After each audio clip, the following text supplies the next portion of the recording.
I'm in, Nick. So we're now live. Okay, you may begin.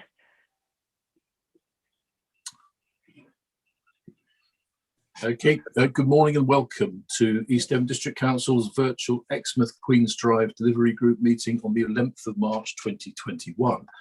I am Councillor Paul Arnott and have been the chair of this group until today, and I'm delighted to let you know that Councillor Nick Hookway, the ward councillor for Exmouth Littleham and also the portfolio holder for culture, tourism, leisure and sport at East Devon, will take over the chair of this group in a few moments, following agreement at the District Council meeting in February. I'd always said that I didn't wish to stay too long just to chair the handover period, as the newly configured panel got up and running. I'm absolutely delighted with how much work has been put in by all members so far. I would particularly like to thank officers, including Tim Child and Alistair Gordon-Lennox, for their contribution. I have every confidence that in the hands of Councillor Nick Way, this committee will now go on leaps and bounds for the benefits of people of Exmouth. So therefore, it is my great pleasure, I don't have a physical baton, to hand it over with mute applause to Councillor Nick Hookway. Chair, over to you. You're muted, Chair. That's a poor start, frankly. Sorry, I beg your pardon. Thank you very much indeed for those kind words, Councillor Arnott. In my turn, I'm delighted to become chair of a group that is the heart of changes to the biggest town in East Devon, welcoming the views of local residents as we progress plans in the area. So can I welcome anybody watching the meeting via the live streaming, as well as those participating directly. All participants here today are taking part remotely, and as well as being live streamed, this meeting is being recorded. So please bear this in mind throughout, and may I remind you to be careful with your language. May I also remind members that the code of conduct applies throughout this meeting. We also reserve the right to remove and disconnect any participant who is disrupting the meeting by whatever means. Please turn any telephone devices off or to silent. As this meeting is dependent upon internet connections and a power supply, in the event of a break in the internet connection or a power cut, please bear with us as we try to reconnect. After 15 minutes, if we are not able to reconnect, we will consider the meeting adjourned and reconvene at a later date. Please check the committee page on our website for details. Please make sure all microphones are muted when you are not speaking to avoid any unwanted background noise levels. Keep points short and do not repeat points that have already been made, and do not interrupt. If you wish to comment, please raise your electronic hand and wait to be called. All councillors have been sent the agenda for today's meeting. Any members of the public who want to view the agenda can do so by visiting our website, www.eastdevon.gov.uk. We will now start the meeting by doing a roll call of committee members here present. Can you please now unmute your microphone when you hear your name? Please confirm by saying present. When you have confirmed you are present, please mute your microphone again. Althea, over to you. Okay, so Councillor Hookway. Present. Councillor Arnott. Present. Councillor Ledger. Present. Councillor Armstrong. Councillor Coleman. He sends his apologies. Okay. Councillor Davey. Present. Oh, I've just got Megan coming into Councillor Armstrong coming into the meeting now. So Councillor de Saram. Present, thank you. Councillor Taylor. Present. Councillor Wibley. Councillor Chris Wright. Present. Councillor Bailey. Present. Councillor Gazzard. Present. And I'll just check that Councillor Armstrong is in the meeting now. Yes, present. Thank you. Okay, thank you. Okay, so Chair, I can confirm that we're quorate today. Much welcome to everybody. Right, okay, so agenda item 2, public speaking. There is only one public speaker registered at this time. Are there any more? So, Sue, who do we have as a public speaker, please? Jeff Skinner, Chair for the Okay. Community Association. Right, okay. Welcome to you, Jeff Skinner from the Exmouth Community Association.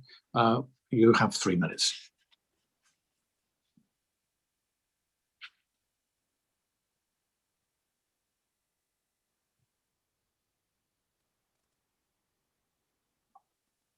Do we have Mr. Skinner? But yeah, I think he's just getting in, Chair. Okay, thank you. Just joining. Oh, good. Yes, just got in. Good morning, and thanks for the opportunity to speak, which is on behalf of the Exmouth Community Association, of which I'm chairman. I mean, firstly, welcome to the new chairman, and thank you, Councillor Arnott, for getting us where we are. A little sorry to see that Councillor Hayward's left the group, as we did value his sound judgment on matters. We're extremely disappointed that last week's budget seems to have closed the door on any government levelling up funding for East Devon. We believe this important, not just for Queen's Drive, but for the town itself, which must not be allowed to fall by the wayside, although it's not within the remit of this group, of course. We've been lobbying recently for the shared pavement on the seafront to be reverted to pedestrians only, because current arrangements are less than satisfactory, even unsafe.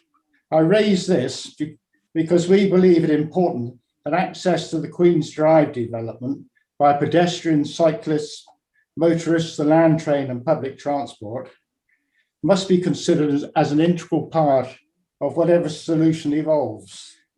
The stretch from Ocean to the amusement arcade is already something of a pinch point, so we hope this can be taken into account. Finally, we've always understood that once the lease for the amusement arcade expires, which cannot be far away now, the site will be used for car parking. We've not heard anything to the contrary, so we presume that this remains the case and is suitably funded. The vista which this opens up certainly showcases both the cricket club and sideshore. Thank you very much. Thank you very much indeed, Jeff. Thank you. Right, okay, so agenda item 3, minutes of the previous meeting. Do any members of the committee have comments on the minutes of the previous meeting held on the 25th of January 2021? If so, please raise your electronic hand.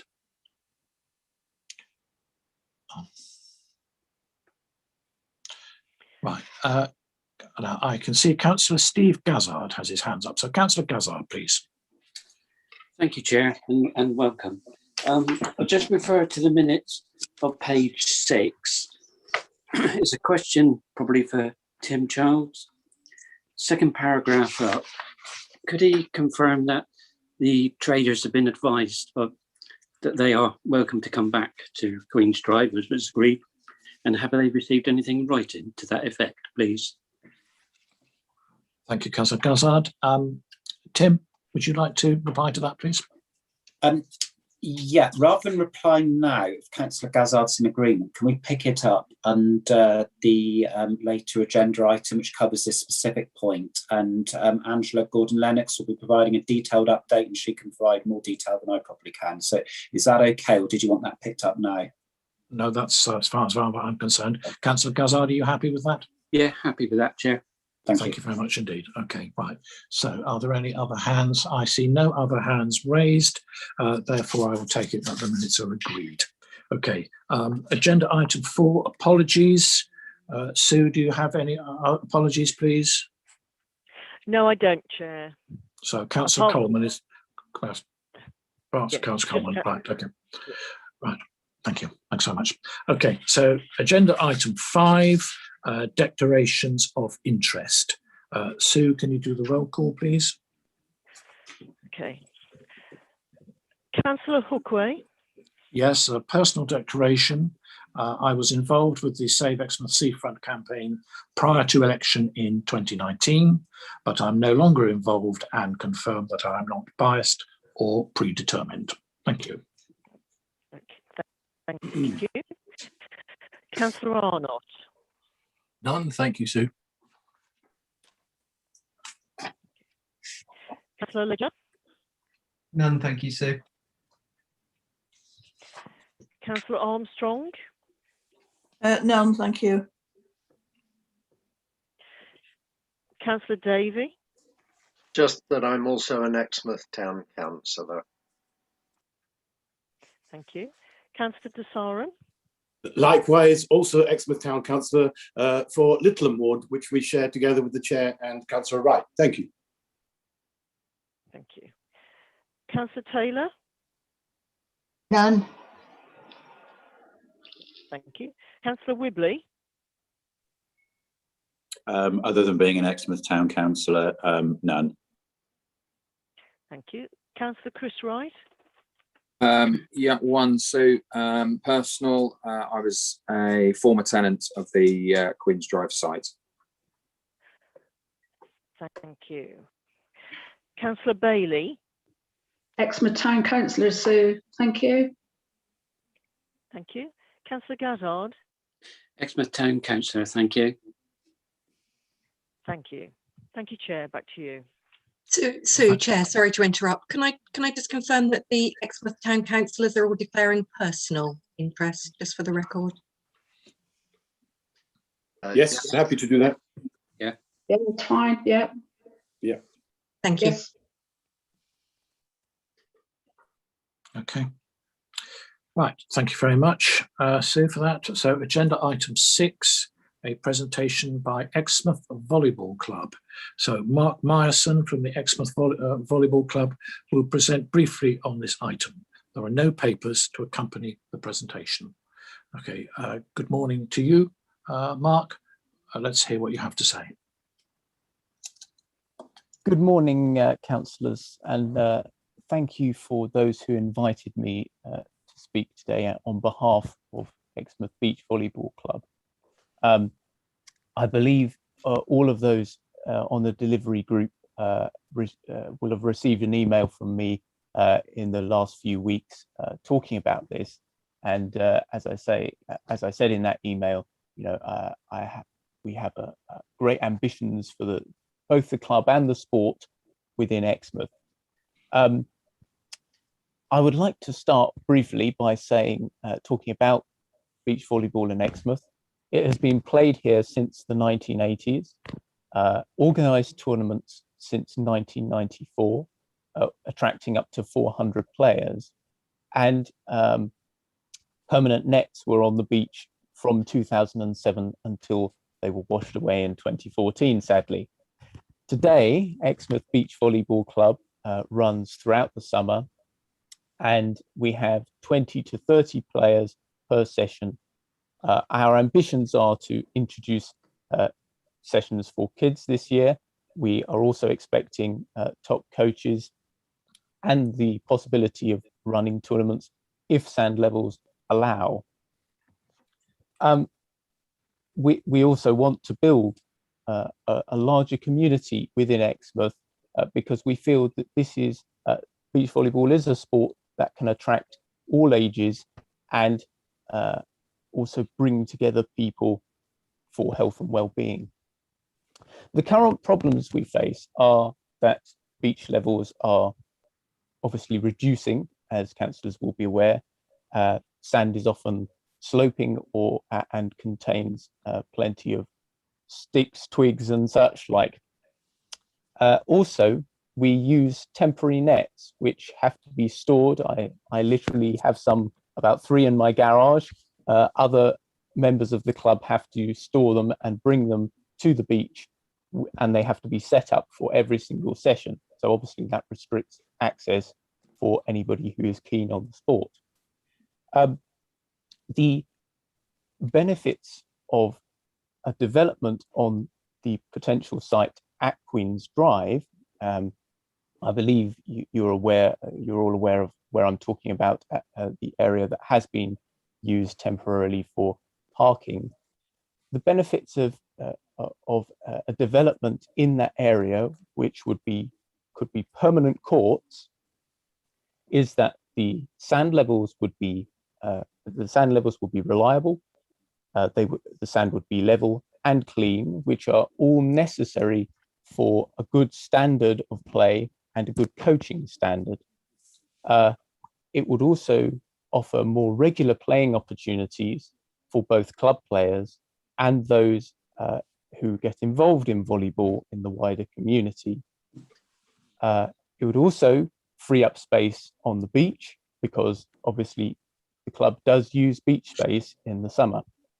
And it would also reduce the number of sessions lost to adverse weather conditions.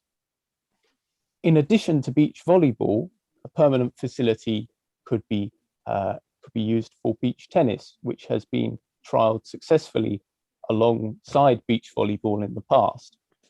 Beach tennis is a sport that is growing in the UK, and there are currently only 6 major hubs. So obviously we could join that group. It's also a sport that interests both the tennis community, badminton communities, and they could use the same equipment without any adaptation. The same equipment can also be used for foot volley, another variant on volleyball that is often played by football players in the summer. I've had written support for this concept from a local LTA tennis coach who has trialled beach tennis alongside our club in the past. I've also received support for the idea from Exmouth Netball Club, who have previously expressed an interest in running beach netball. In addition to these, such a space could be converted for use for beach football and beach rugby, as the court posts that we use could be removed for such events. It's worth noting that other locations in the country with similar facilities also run events such as sandcastle competitions for children, team building events, and so on, along with fitness classes. The benefits in a wider sense of such a development for Exmouth and East Devon would be obviously engaging local people of all ages in sport and well-being, and also players coming to Exmouth in significant numbers throughout the whole region, often for overnight stays for tournaments. This would obviously offer a marketing opportunity for the town, as beach volleyball has in previous years, when our permanent courts that were installed by the council previously were used in marketing materials by the Chamber of Commerce and local hoteliers. In terms of beach volleyball in this region, Exmouth is one of only 2 beach volleyball clubs in Devon, and to find a similar setup elsewhere, you would have to travel in one direction to Perranporth and in the other direction to Weymouth. So I think you can see that the opportunities for Exmouth to build a significant community and attract interest from a wide area are significant. The advantages of this particular site, and you know, I came across this site through the news, and have since I visited with Councillor Hookway, Councillor Cahill, Councillor Davey, Councillor Wibley recently, are that this area is flat, which is an important part of any beach volleyball development, and it's somewhat sheltered. Adverse wind is a difficult problem for beach volleyball, so being set back from the coast is helpful. It's also near key facilities, including car parking and toilets, and it's surrounded by refreshment businesses, including an LED operated bar. It's right opposite the current the new outdoor sports centre, which I think would make it very much in keeping with the area. And the other benefit of this is that equipment for hire could be kept inside shore. we would propose that the space can hold 3 courts, of which would be approximately 40 by 28 meters, which would leave space for other activities potentially in the same area, or it would be possible to expand to make the sand area larger, which would allow alongside 3 courts, permanent courts, a space for beach netball and beach football, a permanent space. I have other details I can provide. I don't know how I'm doing for time. How am I doing for time? Not too bad. Sue, have you been timing this presentation or not? No. No, I don't time the presentation, Chair. But okay. Okay. All right. Okay. Well, just finish off if you would, please, and then yes. If you'd hang on, I'm sure members would like to ask you some questions. Exactly. So yeah. Okay. So, in summary, we believe that this site, in the longer term, could have tremendous potential, not just for our sport, but also as a way of bringing people into Exmouth, marketing Exmouth in the wider area, and also getting local people of all ages engaged in health and well-being. Okay, thank you very much indeed, Mark. That was very interesting. Okay, I'm now just going to have a look and see if we've got any hands raised from people outside the group. Okay, so non-members, Councillor Philip Skinner, please. Thank you, Chair. Could I ask Mr. Myerson regarding what you suggested was that using volleyball and beach football and tennis, beach tennis, that then obviously there's a move that you're assuming then it's all going to be all sand. Is that correct?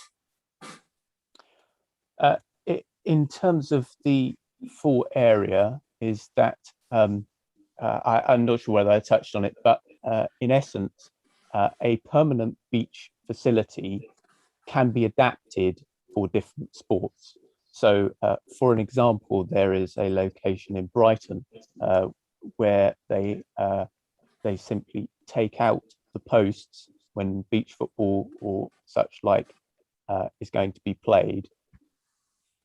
The reason, through you, Chair, the reason I asked the question is that from my understanding, is that a planning application is going to be coming forth because you're going to grass the area out. I think some clarification as to whether you're grassing the area out or whether or not there's a consideration, whether this is a consideration for having sand.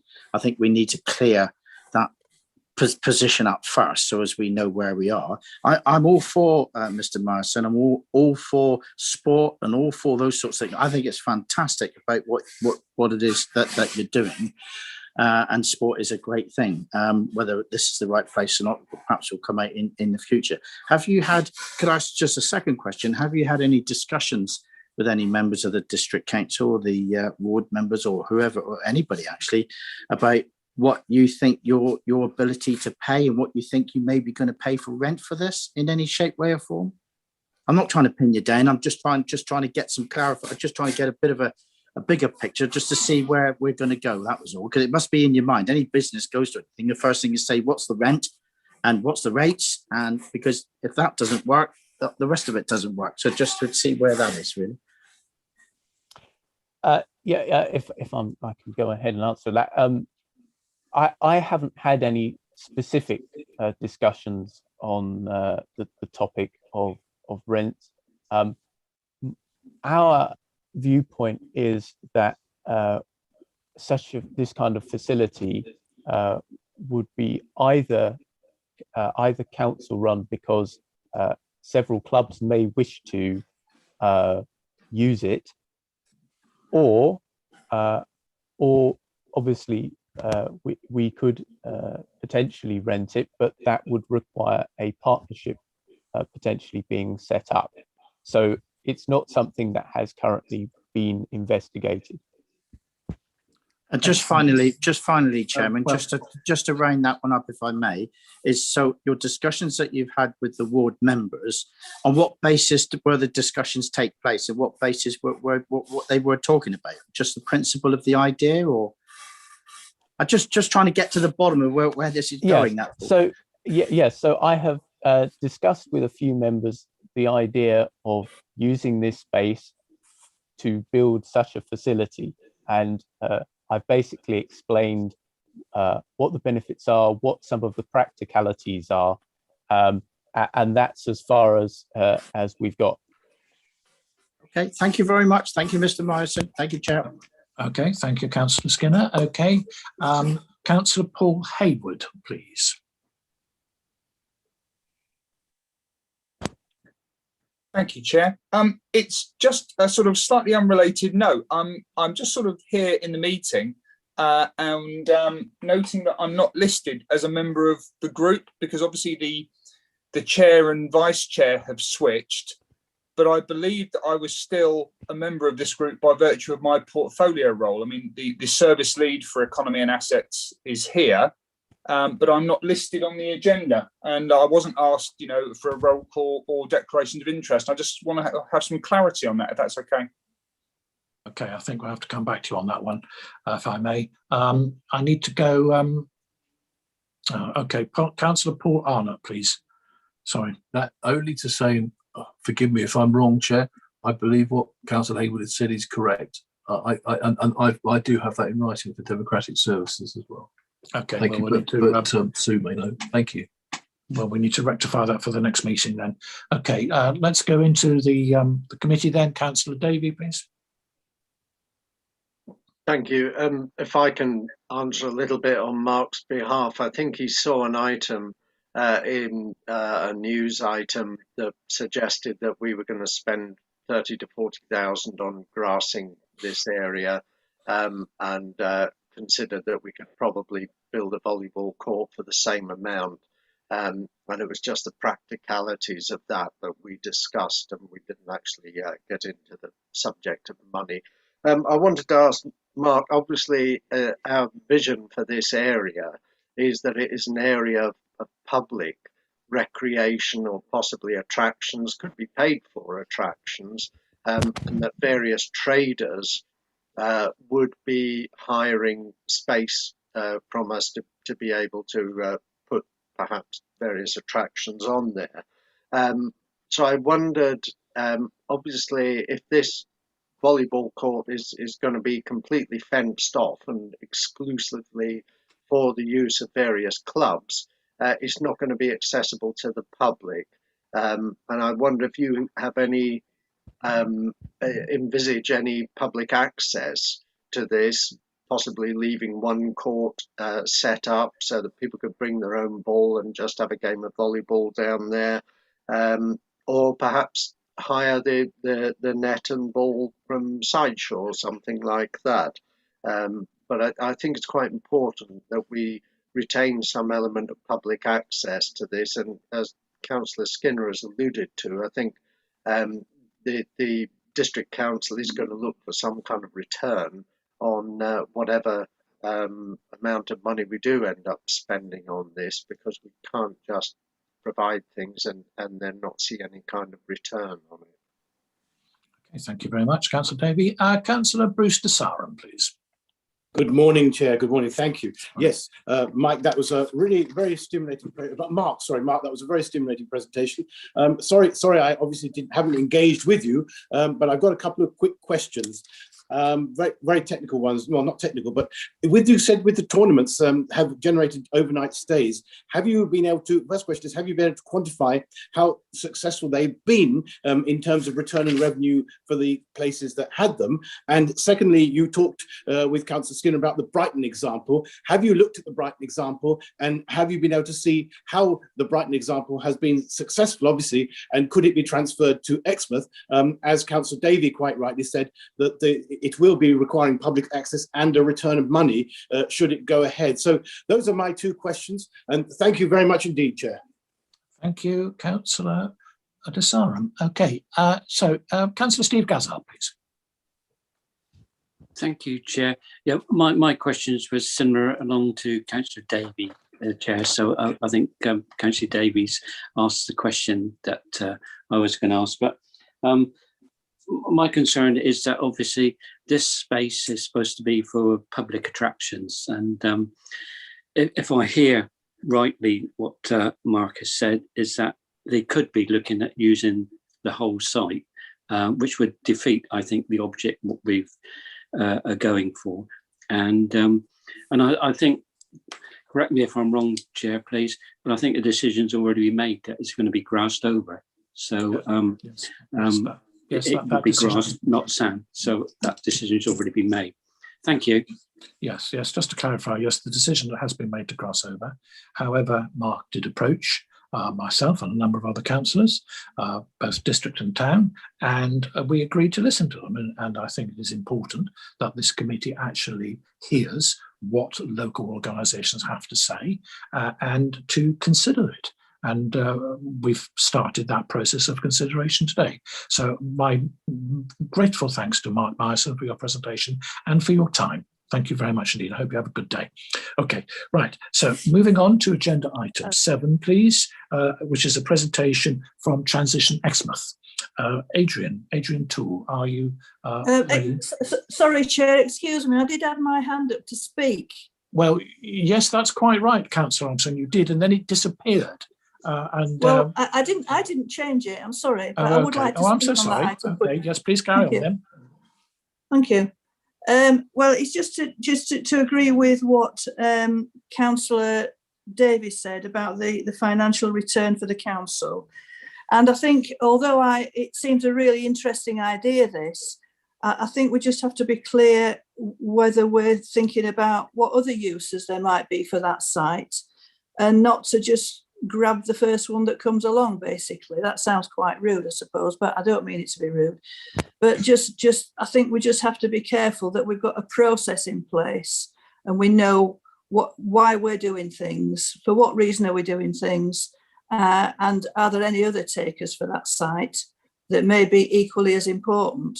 But just to stress also, I think we do need to have some kind of income for the council.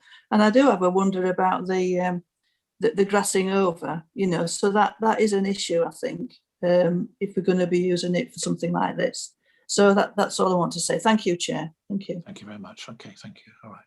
Okay, Mark, did you wish to come back on that point?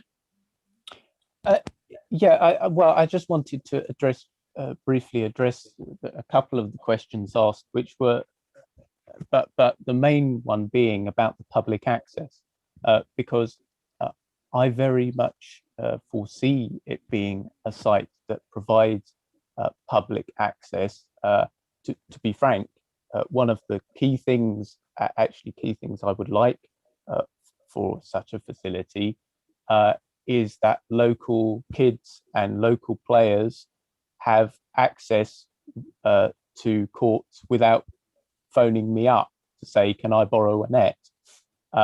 So I very much feel that I haven't gone through this in detail with councillors, but one potential model that I would foresee is that clubs pay council to book the space, and outside of those times there would be public access for anybody who wished to play, with the opportunity for people to hire equipment to use the space in whatever way they wished.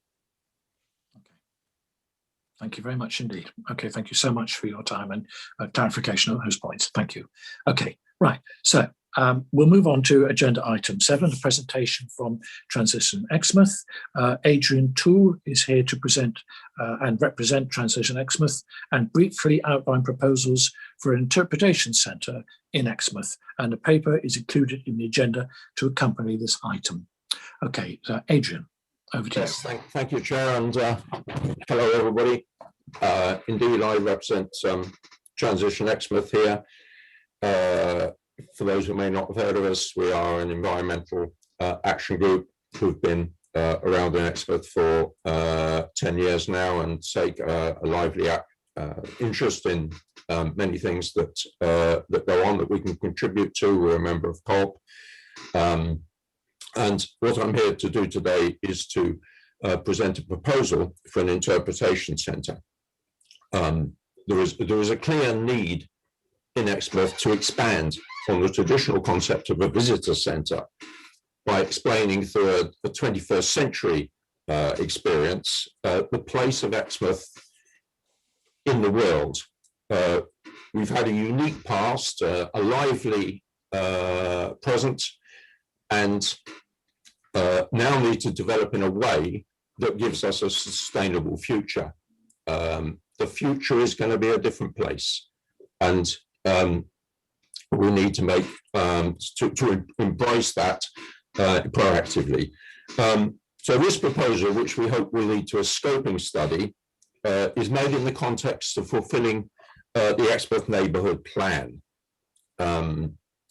which I'm sure everybody is acquainted with, and quite a lot of my paper is actually devoted to talking about the Neighbourhood Plan, its implementation, and indeed I've got an appendix at the back, and I don't need to go into full detail in all this. The relevant part of the Exmouth Neighbourhood Plan is Action NEA 7, which I will read out. NEA 7, for the Neighbourhood Plan to support organisations in assessing the need, viability, and most effective siting of an interpretation information centre, and ask the EDDC countryside team and relevant voluntary bodies to assess the need for a more comprehensive approach to environmental education, public awareness. The responsibility is said to be Devon County Council, East Devon District Council, and Exmouth Town Council. And I'm not aware of any other proposals that have been put forward to fulfil this this action. I'll note that there is long-standing request in the town for a community centre, and in recent years that concept has been extended to encompass an arts centre, health and wellbeing centre, and an eco hub. And these concepts are reflected in other actions of the Neighbourhood Plan. Transition Exmouth, as a community group, is in favour of all these, but this proposal focuses only on the one specific need. So what is the purpose of an interpretation centre? I'll read you a definition of this. An interpretation centre, interpretive centre, or visitor interpretive centre is an institution for dissemination of knowledge of natural or cultural heritage. Interpretation centres are a kind of new style museum, often associated with visitor centres or eco-museums, and located in connection to cultural, historic, or natural sites. I think that is a good description of what would go down well in Exmouth. So the Exmouth Interpretation Centre will disseminate knowledge of the past, present, and future of Exmouth, its unique natural beauties, history, culture, and the challenges of the future. We're using the working title here of Exmouth Past, Present, and Future. And aspects of those themes I have listed in an appendix, quite a long appendix, but what I've tried to do in that appendix is to demonstrate the scope of the themes that we would hope to expand on in the Interpretation Centre, which we see not primarily or not only as a physical site. Let me make it clear that this proposal is not actually a pitch for a bit of real estate in your scheme. That would be very desirable, but we do not see that as being essential. Most of the deliverables could be achieved without a physical point of contact. We're simply here presenting the case for further research into the scope for such a resource for our town. How will the Interpretation Centre operate? Well, indeed, to do full justice to our themes, in the conventional displays, we would need a very large building with many staff, and that is both unrealistic and unnecessary. This interpretation centre will rely largely instead on current advances in information technology. And as we currently envisage it, the physical exhibition area would be relatively modest and could be combined in location and for staffing purposes with a visitor centre. Volunteers will be invited to research some of the themes that are decided upon, and their findings will then be turned into audiovisual presentations by a professional.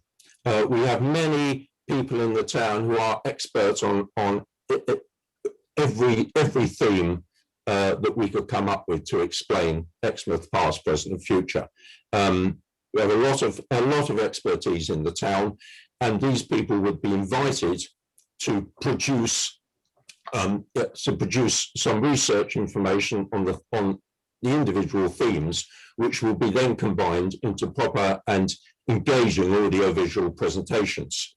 And the results of this work would appear both on a large screen at the visitor centre, but would also be accessible on a range of consoles, something a bit like an amusement arcade, display screens where people could wander in and could explore the whole of this encyclopedia of knowledge about Exmouth.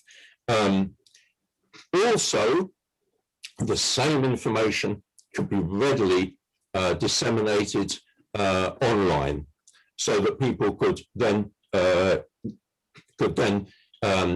investigate the themes in more detail outside the centre, elsewhere in the town, or indeed anywhere else. The graphics, of course, could only supply a top level facts and information, which would be sufficient for most people, but the research would be available and would give people a more in-depth knowledge of all these different themes. There will be something for everybody in this interpretation centre, something for the kids and something for the academics, and would give the whole town, and involve a lot of people in this, but it would give the town something to be proud of, something that we are exhibiting ourselves in a modern way. And with the physical layout I've suggested there, the maximum use of space and the human resources can be achieved. And thus the interpretation centre will have an existence outside the walls of any building that may be provided for it. We could have similar consoles in other places around the town, the library, the museum, obvious locations. So we believe that this approach to disseminating information is in line with contemporary practice in museums and libraries elsewhere around the world nowadays. And in this way, we're making a statement about Exmouth Place in the modern world. And by employing dynamic visuals, we'll have found a contemporary way of telling our great story. We've heard earlier this morning, sport is very much appreciated, promoted and lobbied for in Exmouth, but there are other aspects of the town that also deserve to be demonstrated as well. So to conclude then, we don't have to reinvent the wheel in this. Many other organisations in different places have approached similar challenges and come up with successful, innovative, even profitable solutions. Further research is needed before producing a costed proposal, and this research would include using the web to search the world for locations that have presented themselves in similar ways. And I'd venture to suggest that this project should be one to be moved forward by, as I understand it, your soon to be appointed development surveyor and engagement project officer. This would be a scheme that they could look into. And the various approaches identified by them would then inform your group in your assessment of the project. I won't go through my appendix, but under the headings past, present and future, I have a large number of themes, any one of which we could find people in the town who would be knowledgeable and willing to put the results into their research. So thank you, Mr. Chairman. Okay, thank you, Adrian. That was very interesting. Okay, and I'll now call on non-members if they wish to make a comment. And I will ask Councillor Eileen Ragg, please. Thank you, Chair. Yes, it is a very interesting concept, and it was put forward many years ago by Captain David Conway. He's still in Exmouth, former master mariner. He was very, very committed to having an interpretation centre, and the proposed site was Imperial Recreation Ground, which is really King George V ground on the estuary. Now, there was understandably opposition to that site being identified, but I believe that we should have one. We're at the gateway to the Jurassic Coast World Heritage Site, which is, you know, widely acclaimed worldwide. And so I would thoroughly support this, and I would recommend that Adrian, it's admirable that he's picked this up again, should perhaps contact, I can supply the details, for David Conway, who did a tremendous amount of work on this for several years. I can't remember when it was done, probably 15 years ago, easily. I know it was when we were a fairly new town council at the time, and that was formed in 1996. So he did do an awful lot of work. We even engaged an officer to look for funding, or at least they brought somebody in. I think she went to Plymouth and became, it wasn't very effective, but I think she became their like their tourism officer or something like that. But to chase funding for this thing. Now, there is the Coastal Communities Fund, which will match fund any amounts which might be raised, you know, through applying for lottery funding or some other fundings specific for these purposes. So I think, you know, there's a lot of work that's already been done. So save yourself the spade work, refer to Captain Conway, and also probably, if he's willing to engage, former town clerk John Wilkerson. It is just a suggestion, Chair. I was interested to hear what Adrian's saying, because there is a lot of merit. We've lost a lot of our heritage here in Exmouth. We were based around, in fact, my great-great-great-grandfather was pressed into naval service in Tower Street. And I've got a medal here, campaign medal from the Battle of the Nile. So that is a tangible connection to the past. So we have lost an awful lot. And I think we should try to resurrect that, keep it alive. We've got a very proud tradition here. And there's a Royal Marine camp just up the road as well. It might well be worth contacting them. They might well be able to help. They're very community minded, and the town council used to have regular meetings with the Commando Training Centre. So I think it's an option that you might consider exploring, worth exploring. Thank you. Thank you, Councillor Wright. Thank you, Arlene. Very interesting indeed, yes. Okay, Councillor Jeff Young, please. Right, thank you, Chair. All very interesting, and interesting to hear that Arlene Ragg's ancestors were manhandled onto the ships many years ago. Exmouth is the centre point of a lot of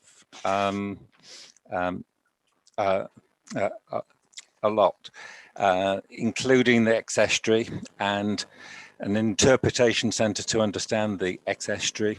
The Coast Watch site is very interesting, and interpretation of what Coast Watch does, interpretation of climate change, the pebblebed heaths, coastal change, understanding the Jurassic coast, understanding the coastal path, and obviously including Eileen's marine history. Now, I think that there's a lot that can be put into an interpretation centre. Museums are a bit stale, but interpretation centre explaining what is going on now and what will be going on in the future would be very, very useful. The big question is funding, isn't it? So I'll leave that to the committee to work out. Thank you. Thank you. Thank you very much, Councillor Young. Councillor, coming into the committee now, the group, Councillor Ollie Davey, please. Thanks, Chair. Yeah, I should declare an interest here because I'm a member of Transition Exmouth and have been for many years, and I've also known Adrian for quite a long time. I also know David Conway and John Wokersine through my former membership of the Exmouth Shantymen. I've recently become involved with the History Society in Exmouth, and it's quite fascinating, the little things you find out about the heritage of Exmouth. And I've always felt that we don't make enough of it in Exmouth. When I travel to other places, I find interpretation boards showing that famous artists went there. And yet how many people know that Danby Terrace in Exmouth is named after an artist who in his time had quite a reputation? So I'm fully in support of this, and I love the idea of getting really up to date and using modern technology so that you don't need a vast centre with great big displays. And I noticed that Sidmouth Museum have just digitised an awful lot of their displays because, well, in fact, they were things they couldn't put on display, and they've been able, by digitising it, to enable visitors to view far more documents and pictures on screen than they would formerly have access to. So you can have a massive library of information there in a relatively small space. So I'm fully in support of this, and I think I love the idea of celebrating the natural environment, the history, the heritage that we have in Exmouth, and in all its aspects, its seagoing aspects, the artists who've visited, the people who've lived there, the buildings we have.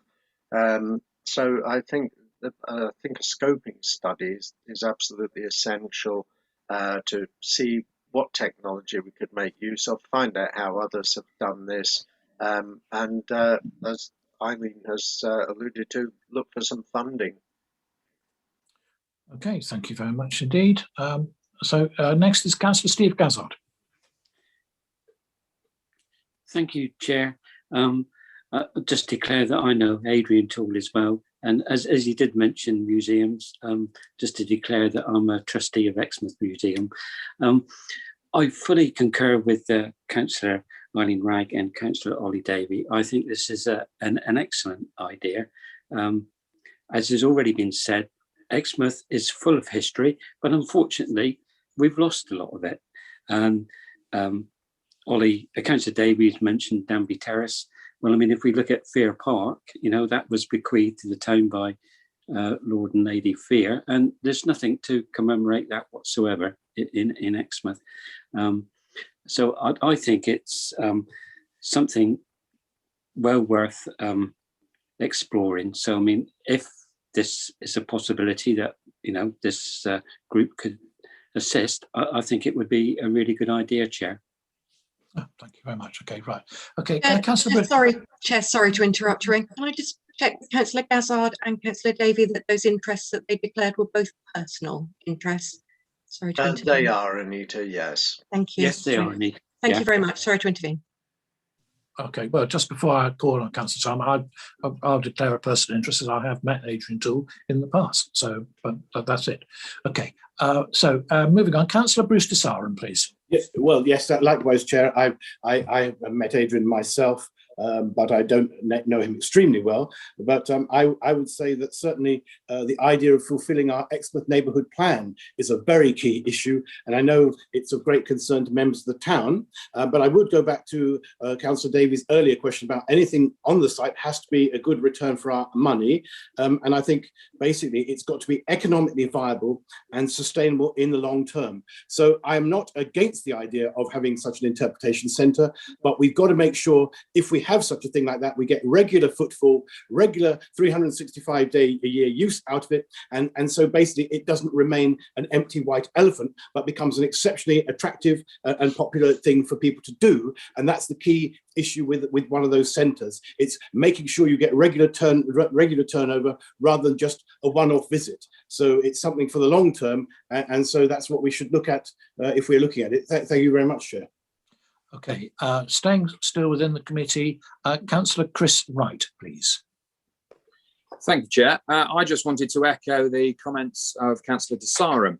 I don't think anyone would knock the merit of such a facility, but it does have to stack up within the whole concept of Exmouth as a whole, not specifically necessarily Queen's Drive as an area to be used in any way, shape or form. So whilst I, very interested to hear what he had to say, and certainly not one for forgetting the history, we need to look at the future. And for something to be able to survive the future, it has to stack up in other ways in a larger picture that we're looking at here. And whether that becomes something that potential future resources can look at when looking at Exmouth as a whole, that may be the right time for that. But it isn't something that I think, we don't want to create something that, as Councillor Desarum says, becomes a white elephant, that's for sure. Thank you, Chair. Thank you very much. Okay, and going out of committee, Councillor Eileen Ragg, please. Thank you, Chair. Well, I think as with the Eden project, following on Chris Wright's comments, these things constantly need refreshing. And following on from Councillor Desarum's comments, we have more and more people going now because they can't travel for staycations. And you only have to go down the seafront any day of the week, whatever the weather. But particularly when it's fine, it is rammed down there. There are thousands of people down there, not just at weekends, not just holiday times. So I think, people are appreciating the environment more and more. And it's thanks to people like Adrian who are promoting it, and the climate action groups as well. We're becoming much more environmentally aware and appreciating what we've got on our doorstep. We don't have to travel thousands of miles. And with climate change and the warming up, from last summer, it was beautiful. It actually lessened the effects of being confined, the COVID effect. So I think we've got a very bright future here, and we should be looking positively at that. And I'm sure that, if the will is there, we will be able to raise the funding. We'll be able to find it from somewhere. It's almost a treasure trove that we've got right on our doorstep. So let's push ahead with this. Thank you very much, Councillor Ragg. Councillor Philip Skinner has his hand raised. Well, just a quick one, really, for through you, Chair, to Councillor Ragg. All these hundreds of thousands of people are coming. Where are they going to park then? I'll leave it there. Where are they going to park? Thank you, Councillor Skinner. Okay, right. Chair, sorry, can I intervene briefly, please? Sorry, Yes. Just to clarify the earlier oversight, if I may. Can I confirm that Councillor Howard is, of course, a member of this group by virtue of being the portfolio holder for economy and assets? So, with apologies for the oversight, may I ask Councillor Hayward if he's got a declaration of interest belatedly? My apologies. I'm just having a mouthful of coffee then. Sorry. No interest to declare whatsoever. Thank you very much, Sue. Okay. Thank you, All Chair. right, Sue. Thank you, Chair. Right. Yes. Okay, thank you. Right. Okay. Yes. So, right. I think when we finish that agenda item, okay. Thank you very much indeed to Agent 2 for a very interesting presentation and give us food for thought. Yes. Sorry. Somebody calling me? Yeah, Councillor Orr-Bailey. Oh, I'm sorry. I didn't see your hand. I do apologise. Sorry. Please carry on. It's not to talk about what Adrian Tools talked about. I would like to intervene on the agenda. I did ask to go on the agenda, Chair. I wonder if this is the time that I could speak, please. What's Thank the you. topic? What's the topic? It is the topic to do with the cycle path that's in front of the Sideshore Water Sports Centre. I understand that people think that it's not to do with the Queen's Drive Delivery Group, and I beg to differ. It is on the Queen's Drive Delivery Group site. It is the Water Sports Centre on Queen's Drive, and I would like to, may I speak on just a little bit on it, just for a minute, please? Well, can I say that thank you for expressing the interest. I was aware of your concerns. We will certainly put this as an agenda item for a subsequent meeting, and which will give you a full chance for discussion. It is a complex matter because we have to involve the County Council, but if you just want to get something off your chest, well then fire away, please. Yeah, I would like to say, Chair, thank you very much for letting me speak.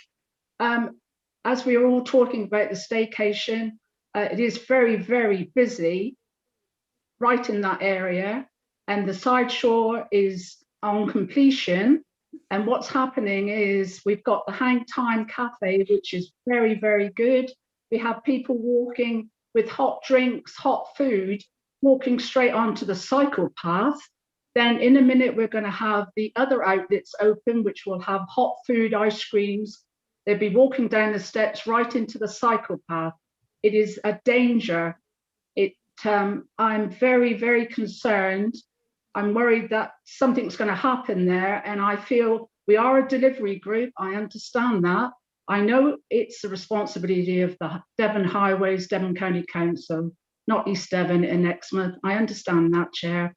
But what I'm worried about is we have to have the public safety is paramount, and it needs to be addressed. And I, for one, would be interested to know why it wasn't addressed at the planning stage, Chair.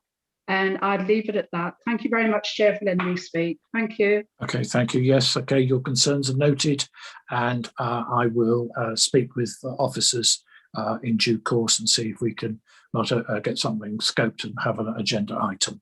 Okay, right. Thank you very much indeed.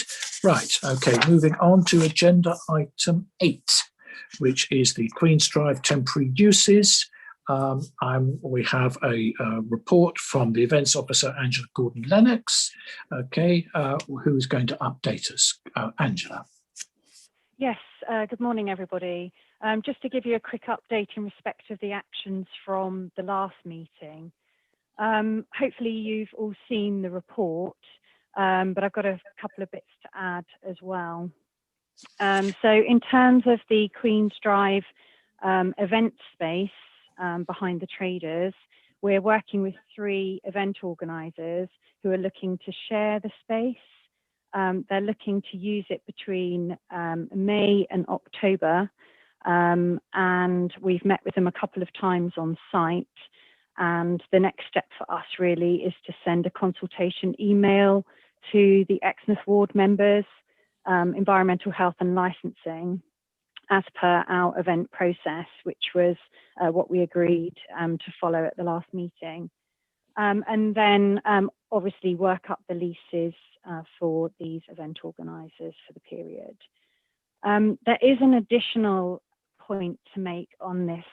When I met with the traders recently, with the event organisers recently, they were concerned about the need for social distancing. And due to the very limited width of the entrance into the event space, we're planning on creating an access route on the strip of land between the former car park and the children's play park. And this will enable us to ensure that there's an entrance and an exit into the event space to allow for social distancing. And it will also facilitate the safe and easy access of event attractions that will be placed in that area. So that's the update on the event space. In terms of the Queen's Drive space itself and the traders, I know there was a question asked earlier on. Yes, we have indeed made contact with the traders, and in fact I met with them on site this week to run through a number of points with them. Sadly, one of the traders won't be coming back. They've decided to pursue a different business opportunity at this time. Really, I think COVID has played a big part in their decision. So we are due to market the opportunity for one more trader to trade at the site. And I have a meeting in the diary to sort of start working that up tomorrow. In terms of the furniture replacement, I think Tim can probably give us a bit of an update on that, but I know that's underway. And really, we're looking at the earliest date to open being the 12th of April. Whilst takeaways are allowed currently, I think there's quite a lot of work for us to do to ensure that we have the proper measures in place and the leases agreed, and that we are confident that we can adhere to COVID guidelines. So that's the that's the Queen's Drive trader space. And then the final thing is the Queen's Drive former car park space. So again, Tim will give you an update on the situation in terms of preparing the site. And we've obviously got planning permission to seek, etc. So we need to work out the best timing to start marketing the opportunity for people to use that site. So I think that was really what I wanted to update you on, and obviously available for questions perhaps after Tim's given his additional points. Okay, well, there are 2 hands up already. So just hang there, Angela, and let's see. Councillor Paul Hayward. Thank you, Chair. I'm more than happy to wait until Mr. Childs has given his report. There's no pressing urgency on my question. Thank you. Right. Okay, thank you very much. Councillor Steve Gazzard. Thank you, Chair. Yeah, just a question to Angela. You said that it looks like Queen Space is not going to be open until the 12th of April. I'm making the assumption this is probably to do with the street furniture. But that means, unfortunately, that the traders that were going to go back in there are going to miss out on the Easter holiday, which obviously starts earlier this year. Yes. And I understand the COVID situation, but I'm just wondering, is there any possibility that these traders can open up without the need for the tables and chairs to go in? Because obviously the play park is going to be open. And those people will be looking to get refreshments for their children and themselves from somewhere. And where will they go? They will go across the road rather than going on to the traders that where welcome him back into the space. So I'm just wondering whether there could be some flexibility on there, and open it up for Easter. Sure. Thank you, Councillor. Thank you. Angela, did you want to reply? Yes, beg your pardon. Yes, I think that's a really, really good question. I think that there are a number of concerns from our perspective, as I mentioned earlier. One is, ensuring that the furniture has been replaced, or if it hasn't been replaced, it would need to be fenced off accordingly. Ensuring that the site was indeed appropriate for social distancing and government guidelines, and ensuring that we've been able to sort out all of the necessary paperwork in terms of leases, etc. However, if this group feels that we should be heading towards opening at the beginning of April, then we would take that recommendation and endeavour to do that. Okay, thanks so much. Tim, sorry, who's that? There's Steve Gazzard. Oh, sorry, Councillor Gazzard. Yes, please come back. Yes, sorry. I'm grateful for that update from Angela, and I would like to recommend, Chair, that this group or our officers look at opening up that space earlier for the Easter period. Thank you. Okay. Does anybody wish to second that? Councillor Sam, happy to second it, Chair. Right. Okay. Right. Yeah, okay. Thank you very much. I've still got hands up. Councillor Chris Wright, please.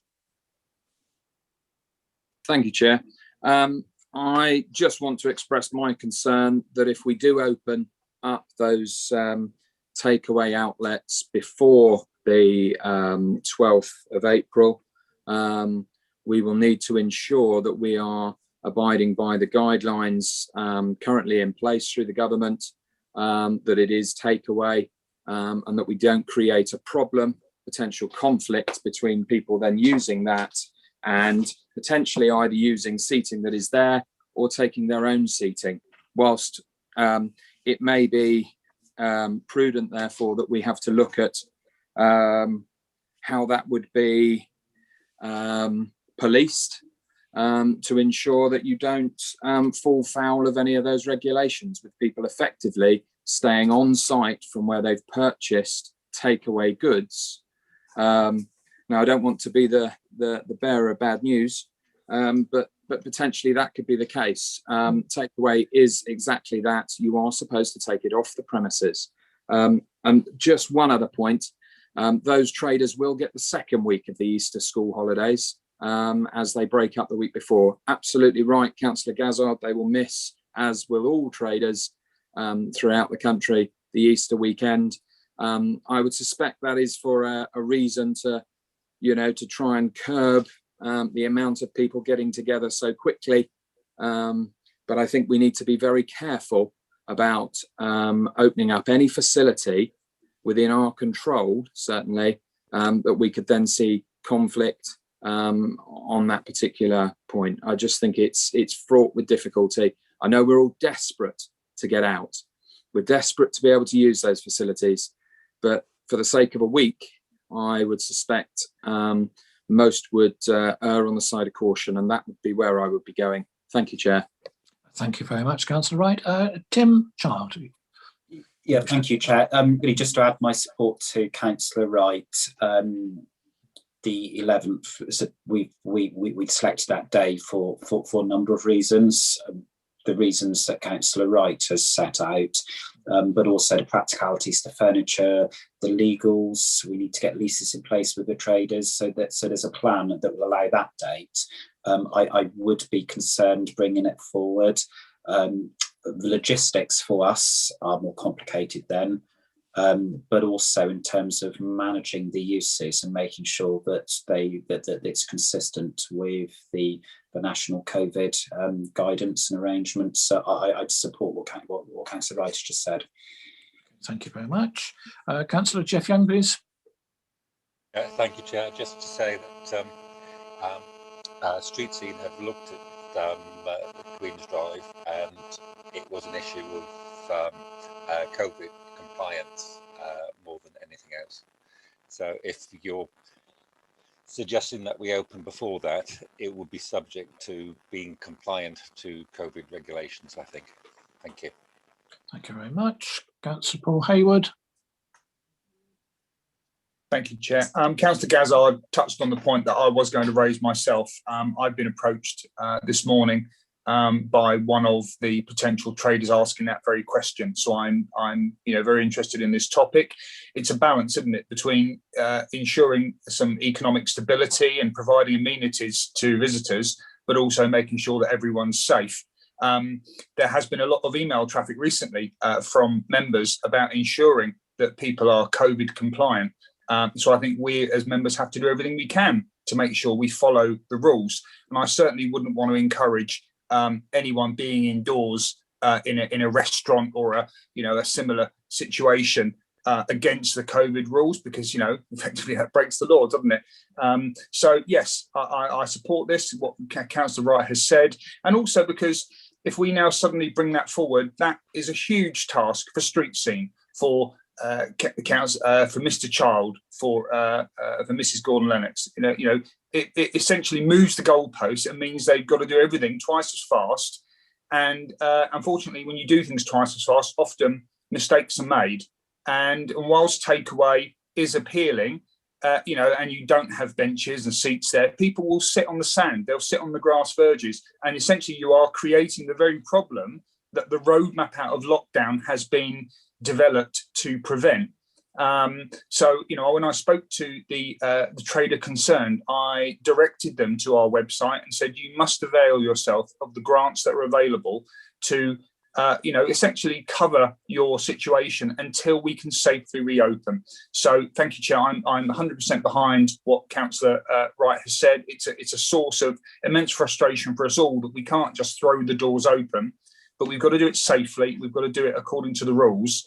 And I think all members in this room, inside the group and outside, should actually follow that sage advice. Thank you. Right, going back to Councillor Gazard, do you still wish to carry on with your proposal? I've heard what's been said, Chair.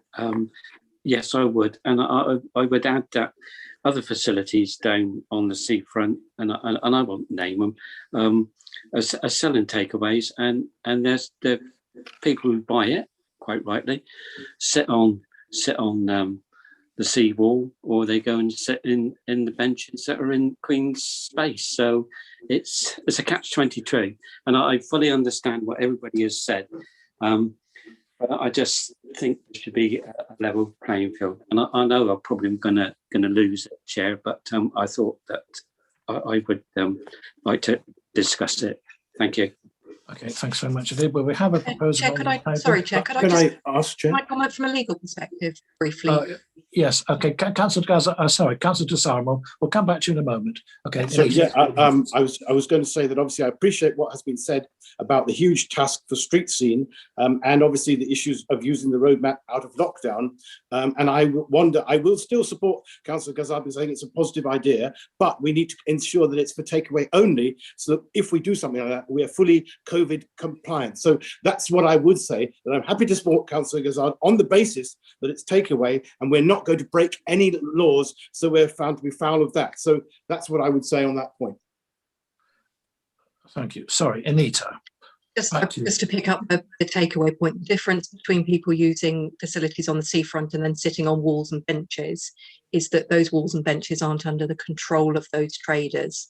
The difference for us with Queen's Drive space is that if they're sitting on our ground walls or whatever, it will be within our control, and there is a real potential for a COVID breach, which would be quite embarrassing for our colleagues in environmental health to have to manage. So I think, just to point out, we all see people sitting on seafront benches, and that's a bit of a feature of the way the legislation's written, where it's in our control. That's different. Thank you. Thank you very much. Okay, Sue, if I can ask you, please.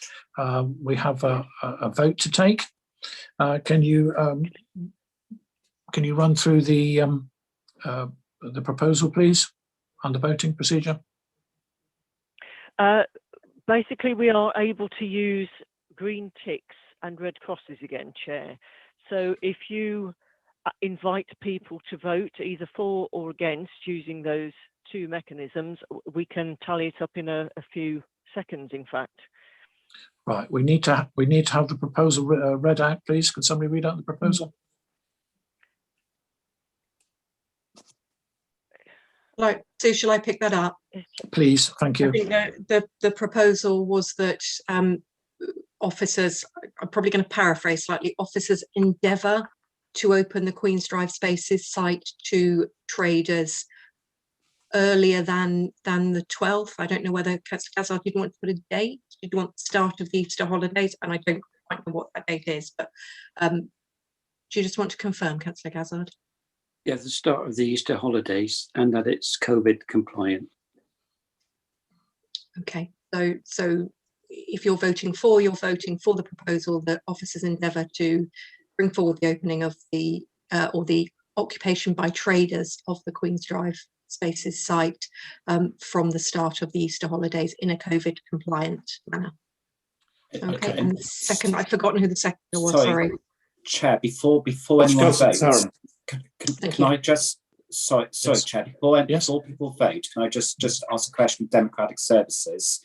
Can we just be absolutely certain that the previous cabinet decision, which referenced the report that I took to the delivery group meeting back at the end of January, didn't include a date? Because I'm just slightly concerned that otherwise you are going to today potentially be putting forward a recommendations contrary to a cabinet decision. So can we, I'm sorry to just throw this in, but I don't want us to vote and then have the issue afterwards.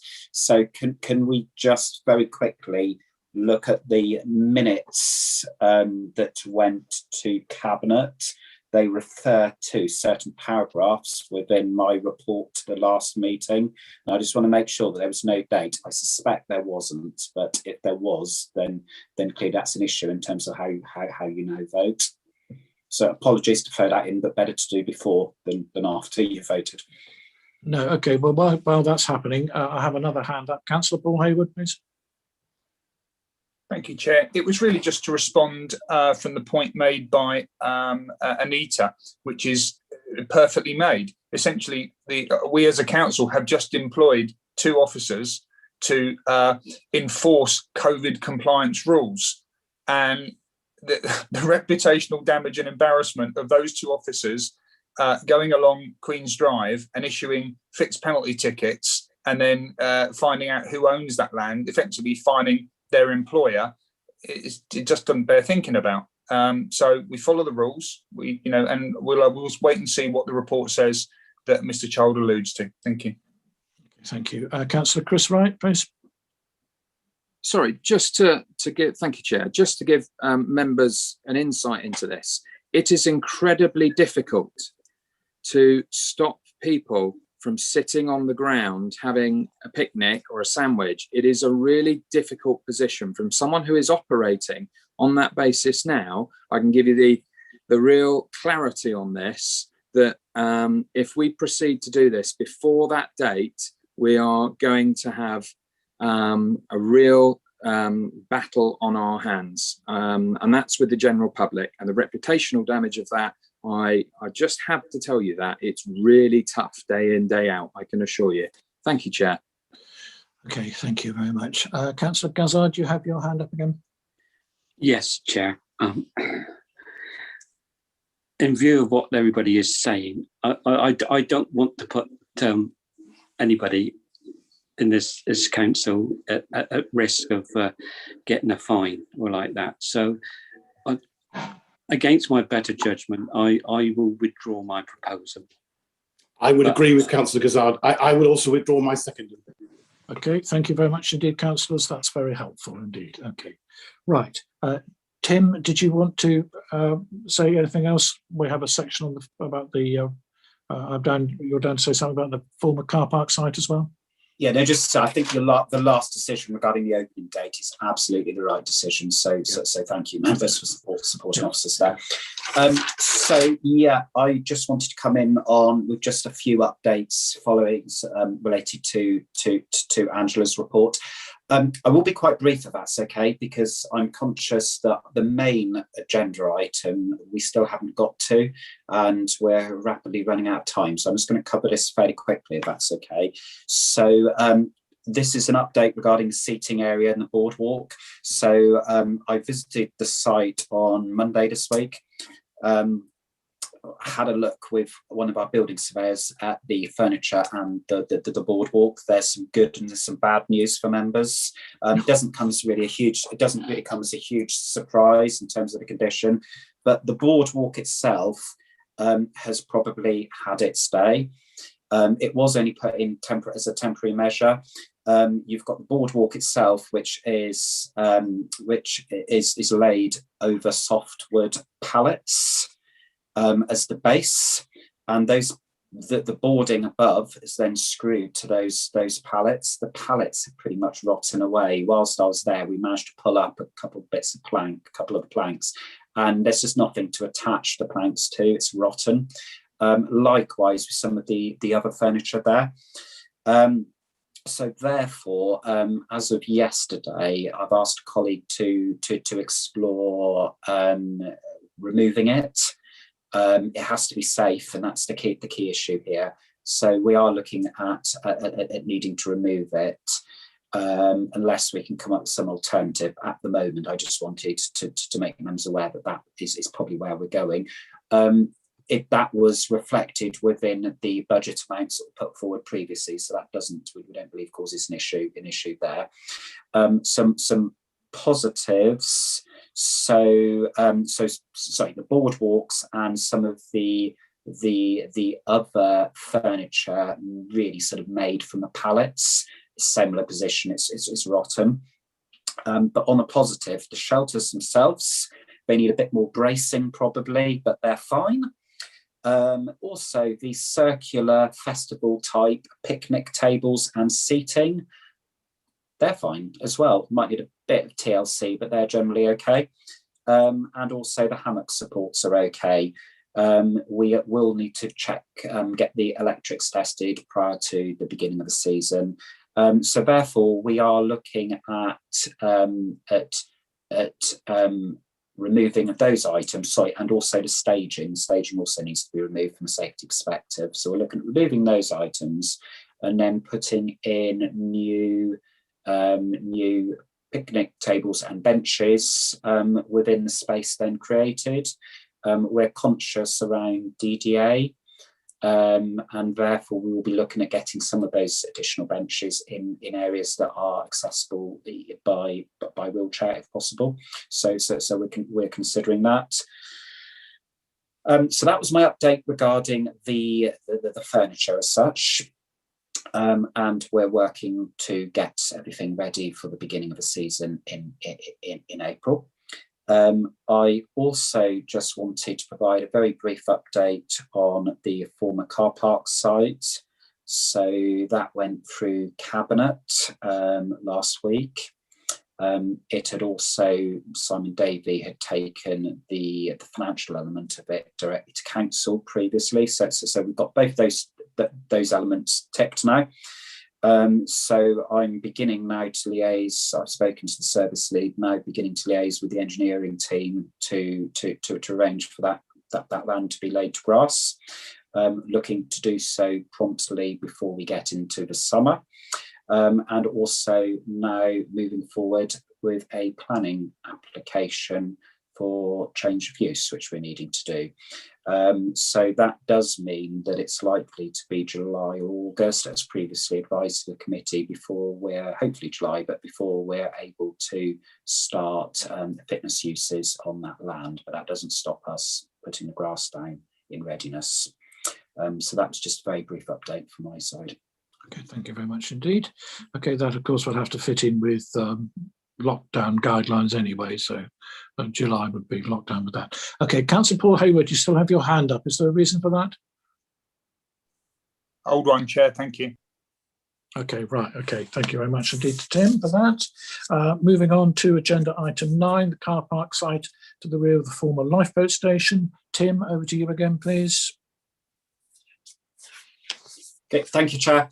Apologies, this is a verbal report, not a written report. I needed to have discussions with the relevant car park service lead, and timing didn't make a written report possible. It's quite straightforward, having said that. So we have a temporary planning consent, which expires mid-June this year. So this is in relation to, so I should explain, this is in relation to the small car park behind the former lifeboat station. The temporary planning consent expires mid-June this year. The gross revenue that the council generates from that car park is circa £7,000 per annum from, I'm told, around 4,000 transactions. In terms of profits, there's a profit from that car park of circa £3,500 per annum. Question to this group, which would then be an onward recommendation to Cabinet, I would suggest, I'd certainly suggest, would be that, for members to recommend either we do or we don't seek to renew that temporary planning consent. And if we, and then obviously onwards referral on to Cabinet. Have to take questions. I will put it to members. So members of this delivery group, can I, Councillor Steve Gazzard, your hand is up, yes? Thank you, Chair. I think it would be a good idea, Chair, to keep it as a car park. Because as it's been quite clearly shown, it is used a lot and it is raising a fair bit of revenue. Okay, thank you very much. Is that a proposal? Well, I'm a bit sceptical. Happy to second it, Chair. Because I'm a member on the planning committee at East Devon, so whether that will come before East Devon, whether that I don't want to be accused of prejudging anything. So okay, I'm just saying that I would probably abstain from the vote to be on the safe side. Okay, Anita, can you just clarify that? Would that be acceptable if Councillor Gazzard put a proposal for in? Sorry, trying to unmute myself. It is. I think if there's somebody else who's willing to make it, I think that would be preferable. Okay. And you have other hands, so I'm thinking. Yes. Okay. So right. I think safer to avoid challenge at planning is somebody else. Okay, that's good. Okay, well we'll go through the list. Councillor Desarum, you're next. Yeah, I would say that I also being on the planning committee, I would also be in a position to abstain. However, I would say that the figures that Tim Child has quoted are very positive, and I think we must congratulate Tim on his diligence and hard work that he puts into the project. So I'm not going to propose it because obviously for those reasons, but I would say the figures are pretty good, and I think it's something the committee should bear in mind. Thank you, Chair. Thank you very much. Okay, going down the list, Councillor Paul Hayward. Thank you, Chair. Simply on a numbers matter, until we can find something that generates either far, equal amounts or more money, or has more wider benefit, and that's going to be part of a bigger issue, then leave it as it is. That's my personal view. Right. Okay. Councillor Ollie Davey. Thanks, Chair. Yeah, if I'm looking at the right thing on Google Maps, it's right behind the sailing club. Is that right? Rowing club, right behind the rowing club. Yes, absolutely. Yes. I can see the boats there. I'm looking. Yes, it's very small. It's a very small car park. It is. Yeah, I'm quite surprised that it generates that amount of revenue. But I would imagine that it's mainly used by members of the rowing club and possibly other people visiting that area. But it's very small. So I'm quite happy for that to remain as a car park. But like Councillor Gazzard, I am a member of the planning committee, so I perhaps shouldn't prejudge this one. Right, okay, let's go down the list then. Councillor Joe Wibley. Thank you, Chair. Actually, what I was going to say has been said by Councillor Hayward, mainly, that in lieu of anything else, we should probably look to carry on with this arrangement. What I would say is if we are, as a committee, going to vote on this, and members of the planning committee aren't going to be are all going to be abstaining, it's a good few of us, because I am as well. There's loads of us on it. So. Right. Thanks very much. Let's move on to Councillor Chris Wright. You'll be delighted to hear I don't sit on the planning committee, so therefore I'm happy to propose it. Thank you very much indeed. Right, okay. In that case, I will second it because I don't sit on the planning committee either. Okay, is that acceptable? Right, okay. Tim, you wanted to come back in? Yes, thank you, Chair. Just trying to think through the recommendation, and clearly you don't have a written report from me. It's going to be another temporary planning application. I suppose then the question would be for how long, and would the committee be prepared to within the recommendation to delegate the length of it? It would be temporary to me in consultation with either the chair of the delivery group or my portfolio holder or another. Because that discussion will probably depend partly on how planners respond initially. Yes, okay. Well, I'm happy with that, but I have to go to Councillor Wright. Are you happy that we do as Tim suggests? Absolutely. Yeah. Thank you. Good. Okay. Thank you. Can I ask Anita? Does that work from a legal governance perspective? Yes, that's fine. I'm just trying to put this together as a recommendation. And Tim, just remind me, you suggested to yourself in consultation with the portfolio holder for Councillor Hayward, the portfolio holder for assets. I can't remember the titles. Yeah, economy and assets, or it could be in consultation with the chair of this delivery group. I don't mind. I don't mind who.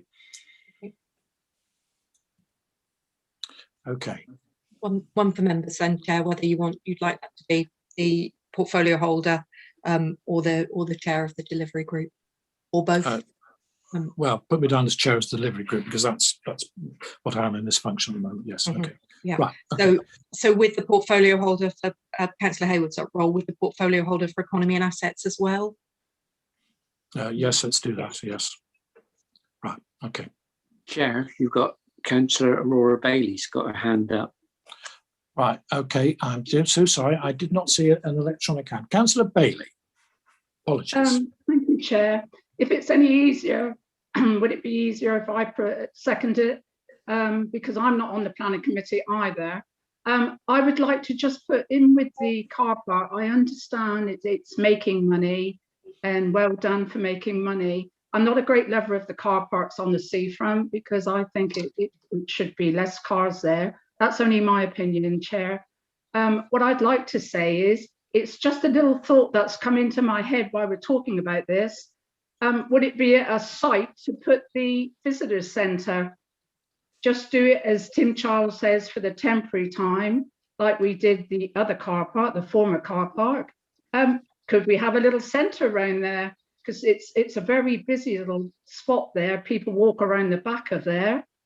Could we put the information centre there? It's only a thought, but I will second it if it makes it easier, Chair. Thank you. Okay, thank you very much indeed, Councillor Bailey. Okay, let's go back to Anita. Does that make it a little bit easier? I think that's a decision for you. Right, okay. Sorry, the proposing makes no difference. You've got an independent proposer and seconder anyway, so I'm content. Right, okay. Right, well, we'll certainly note Councillor Bailey's suggestions for future meetings. Okay, so we're now ready to do a vote, I understand. Is that correct? Yes? Looks like it. Shall I just what I think I've got as a proposal is to continue with the use of the land as car parking, with delegation to the service lead with Tim's title, in consultation with the portfolio holder for assets, economy and assets, and the chair of the delivery group to submit a planning application, an appropriate planning application in this regard. Okay, right. Okay, thank you. Yeah. Yes. Okay. So, Sue, would you like to do the vote, please? Chair, sorry, I keep jumping in just before you vote, so apologies for that. At the beginning of the recommendation, Anita said to submit a planning. Continue. I've just popped it on a message to you. Continue with the use of the land as car parking. Yeah. Can I suggest after as car parking on a temporary basis? Because I think that's key. This is a temporary basis. Yeah. So sorry, I keep complicating things. No, thank you. No, thank you for the clarification. Thank you very much. Okay. So continue with the use of the land as car parking on a temporary basis with delegation to the service lead, Tim's title, in consultation with the portfolio holder and the chair to submit a planning application in this regard. And presumably, Tim, I'm not familiar, will this need a new lease? Do you need to be able to progress other matters as well as the planning?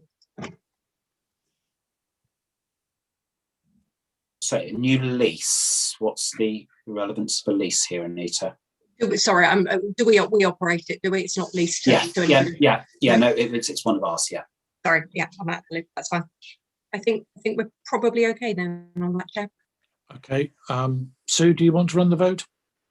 Okay, Chair. Yep. Could I invite members to vote either for or against the proposal by using the green ticks or red crosses, please? If we wish to abstain, what would we do? Sorry, to cut across. You could put up your blue hand as long as it's to vote, but not to speak.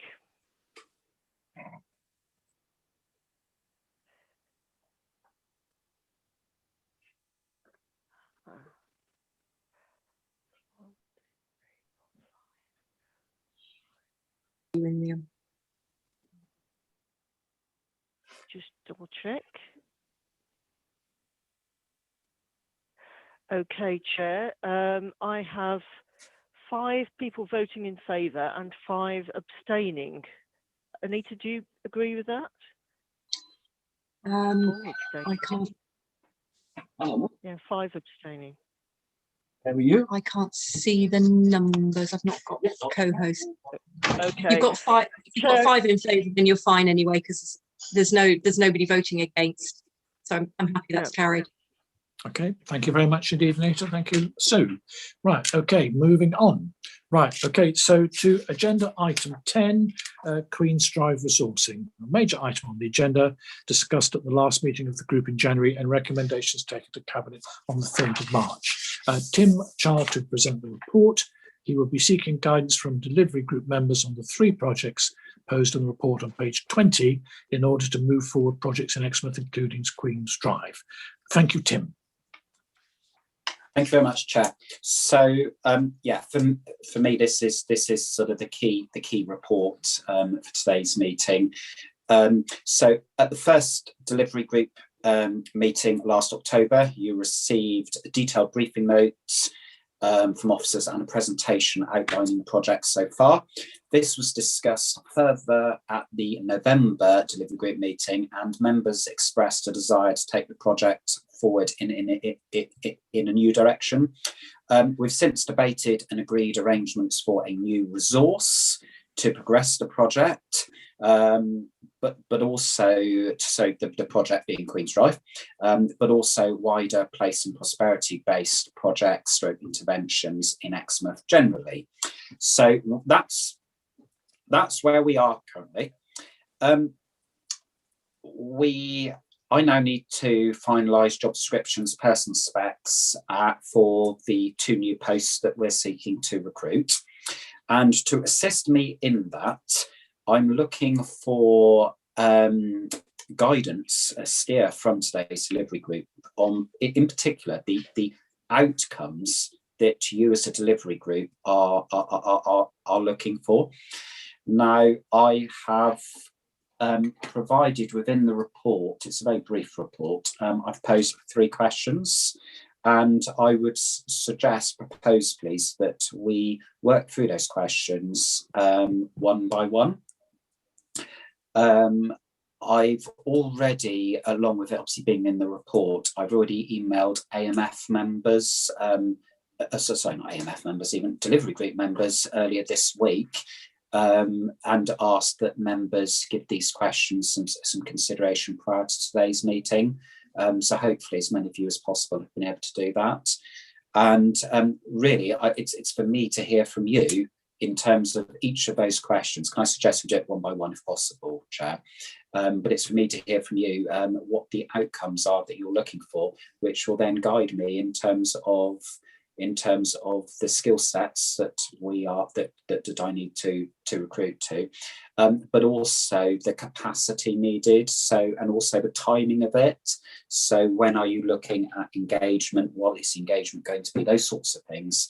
See how that then sits alongside the development surveyor post. So that's it from me. So Chair, I happily sort of open it up to members to sort of go through this one by one, please. Okay, right. Okay. Do I have any members wishing to speak at the moment? Just make sure anyone's got their hands showing. I can't see anybody. Oh, right. Councillor Ollie Davey, please. Well, I thought we'd all be jumping in there, Tim, with loads of ideas.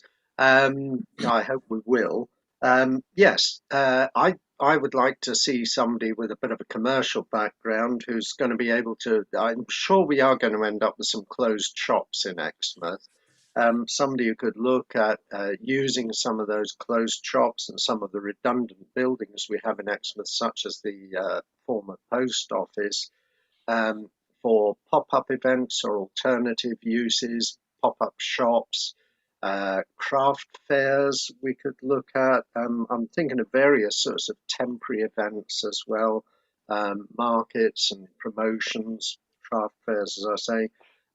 I'd also love to see some kind of arts centre in Exmouth. We've got a large town here and we don't actually have an arts centre. And I know smaller towns than Exmouth that have thriving arts centres. Tiverton and Torrington come to mind. And I think we could easily sustain an arts centre with an exhibition space, a cafe probably, a craft shop, and a performance space, crucially, because I think that there is a lack of that in Exmouth.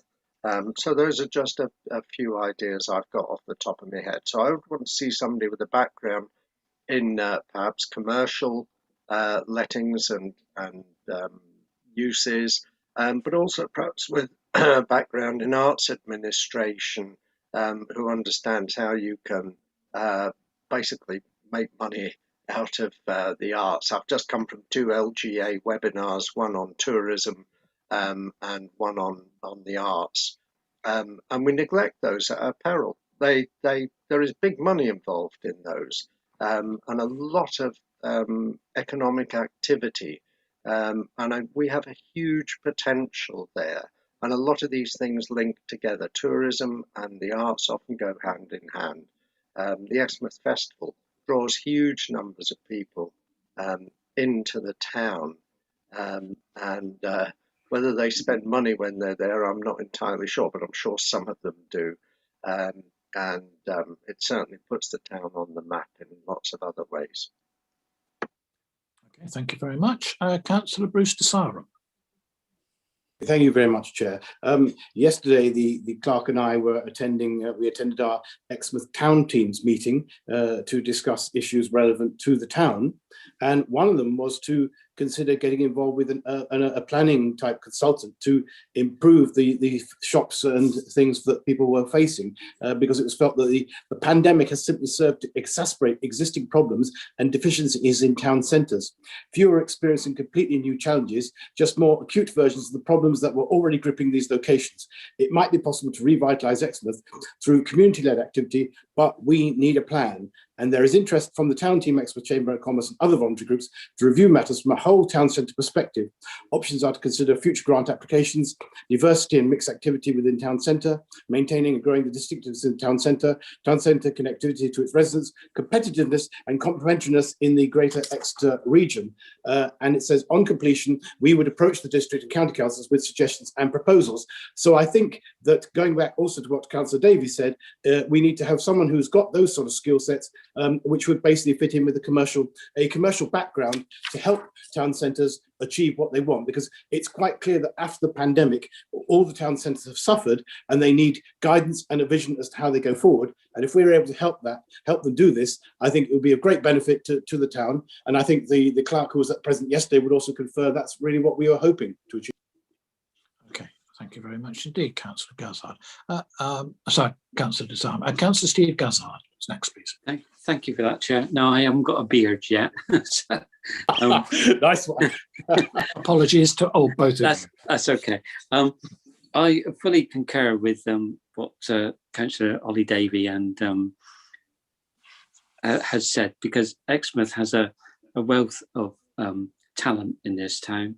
We have amazing musicians. We have amazing craft industry. We've got things like ceramics societies, and we need to be promoting those sorts of things. So I would go along with what concur with what Ollie Davey has said, and I've got a lot of sympathy for what Councillor Brutus Aram said as well, Chair.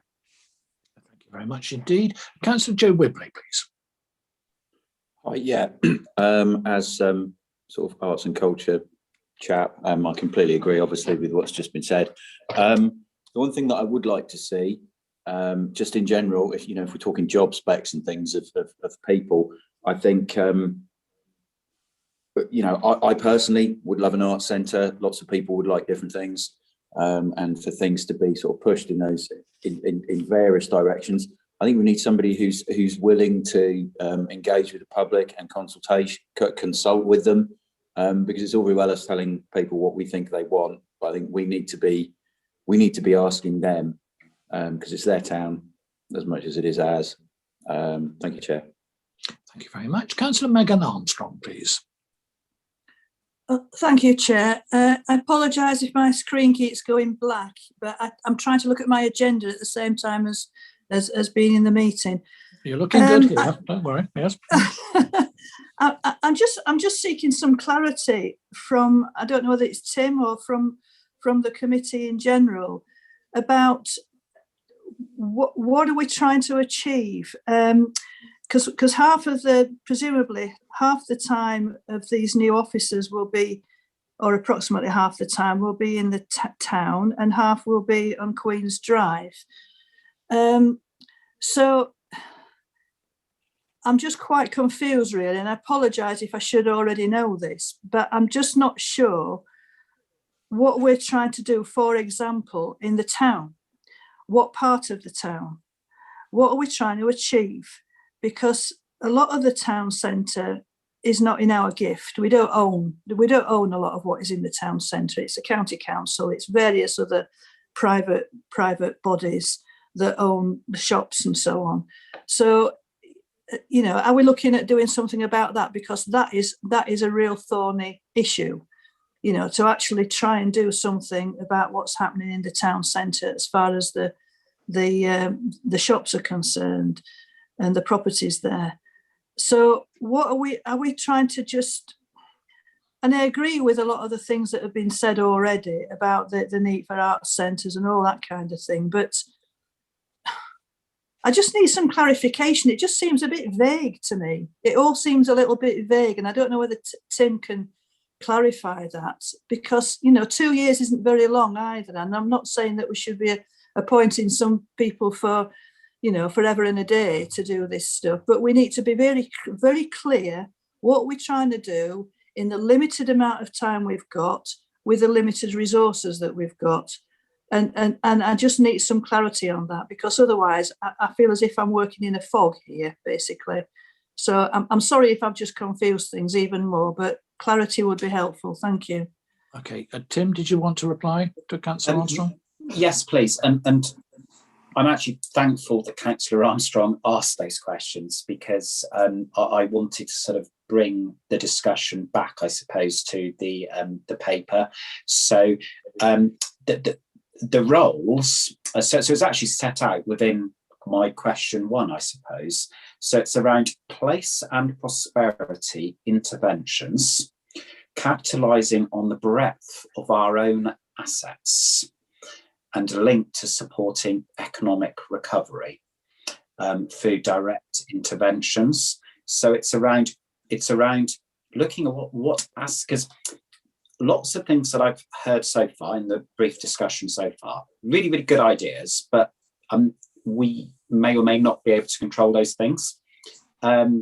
This is about, so in the report to the last delivery group meeting, we set out what the challenges were for Exmouth as a place, but also what the opportunities for Exmouth were as a place.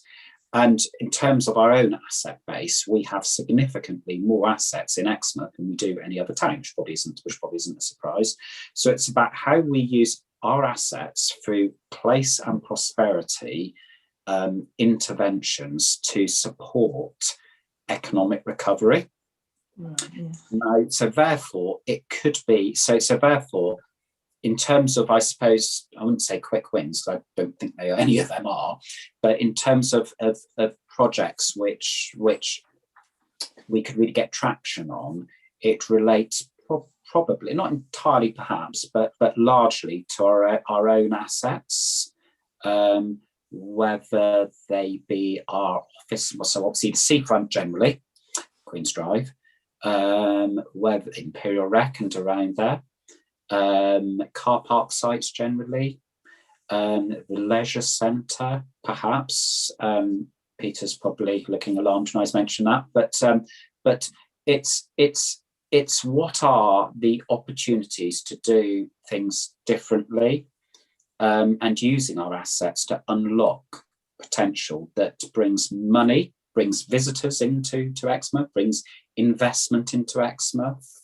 So it's around us making better use of those assets, sweating those assets perhaps more.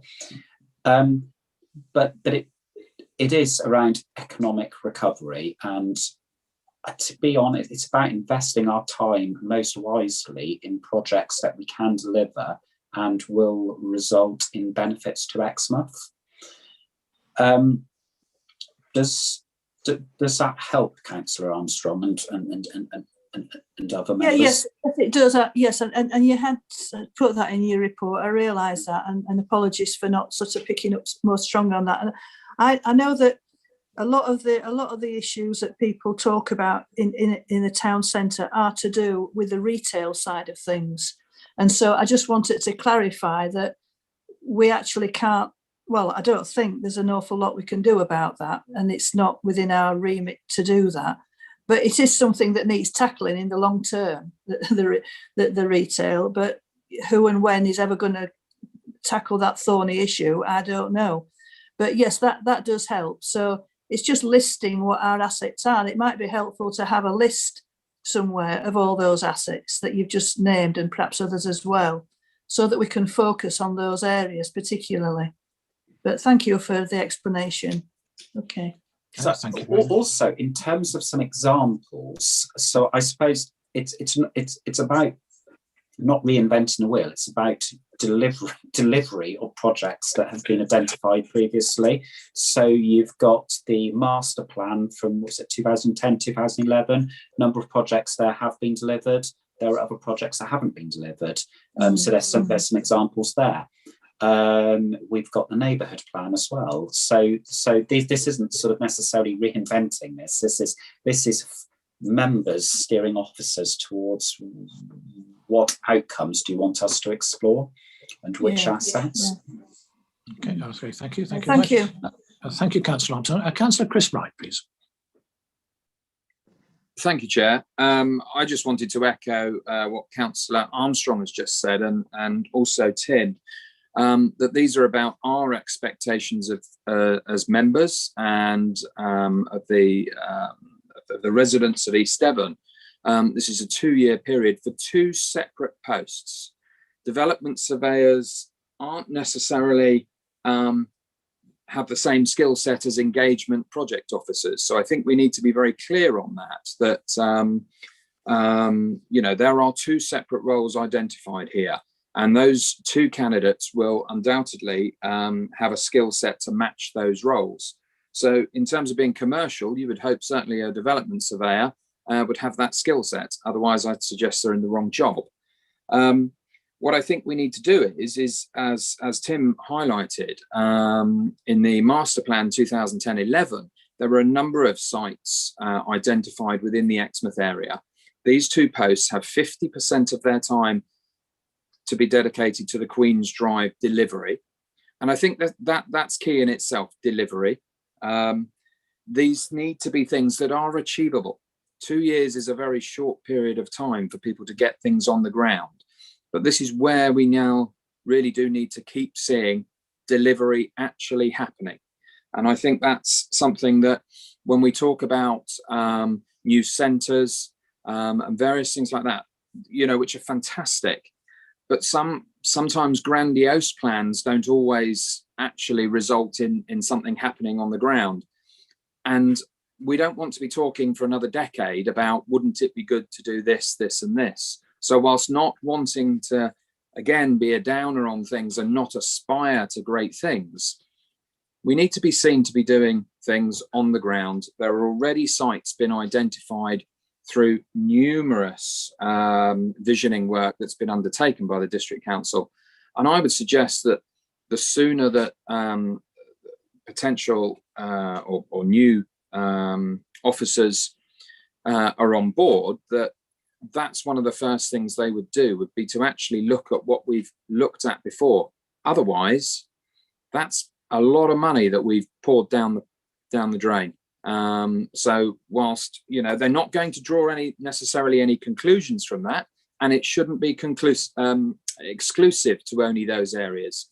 But I can think of lots of others that came up. The Camperdown site, there's all sorts of opportunities within Exmouth that these two roles, whilst working together, you would hope closely, will have very different daily work schedules. You know, they are two separate roles, but to deliver one goal. And I think we just need to be sure that we're giving them an opportunity to achieve something and manage that expectation of both ourselves as members and also that of residents.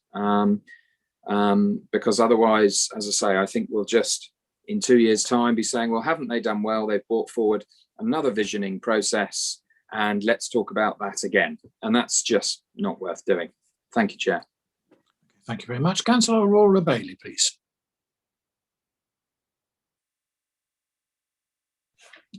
Thank you, Chair. That's right. I couldn't get in. I agree with what everybody's saying. I think regarding Exmouth Town, the Magnolia Centre needs a great deal done to it.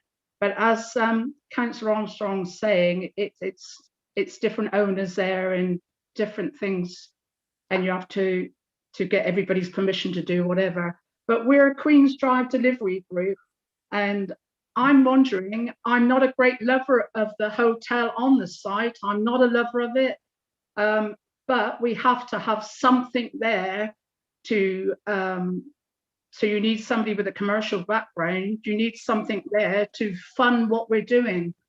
And I agree with what everybody's saying. And I'm just wondering, how are we going to move forward now with Queen's Drive? I hear what you're all saying. Are we getting on with it? Are we making a list and deciding on which ones we're going to put there eventually? I know we're going to get it up and running for the summer 2021, because obviously the site needs cleaning up, which is, you know, obviously you're doing at the moment, you're going to do it. I just wanted to know if the hotel is still on the, are we still doing it? Because we've still got planning permission there. I'm just wondering, I'm not a great lover of it, but I will go with whatever the committee decides to do. Thank you, Chair. Thank you very much. Councillor Paul Hayward. Thank you, Chair. There's a saying that I recall from my time is you never ask a committee to make a sandwich because you'll never get that sandwich. And this highlights the difference between private and public sector working. So again, for one of these anecdotes about my previous roles, we hired someone to do a similar role to this. We actually, to make us more profitable. And it took us 7 months to find them, and probably 30 different candidates. Our HR function was told what to look for, and we kept talking to them, because what you need in this role, and Councillor Wright is quite right, the role of the development surveyor, that's pretty conclusive. You know, that's why there's these two roles. That's their job, is to work with assets and the economy and our estates team. But the other role is the one that has the real opportunity.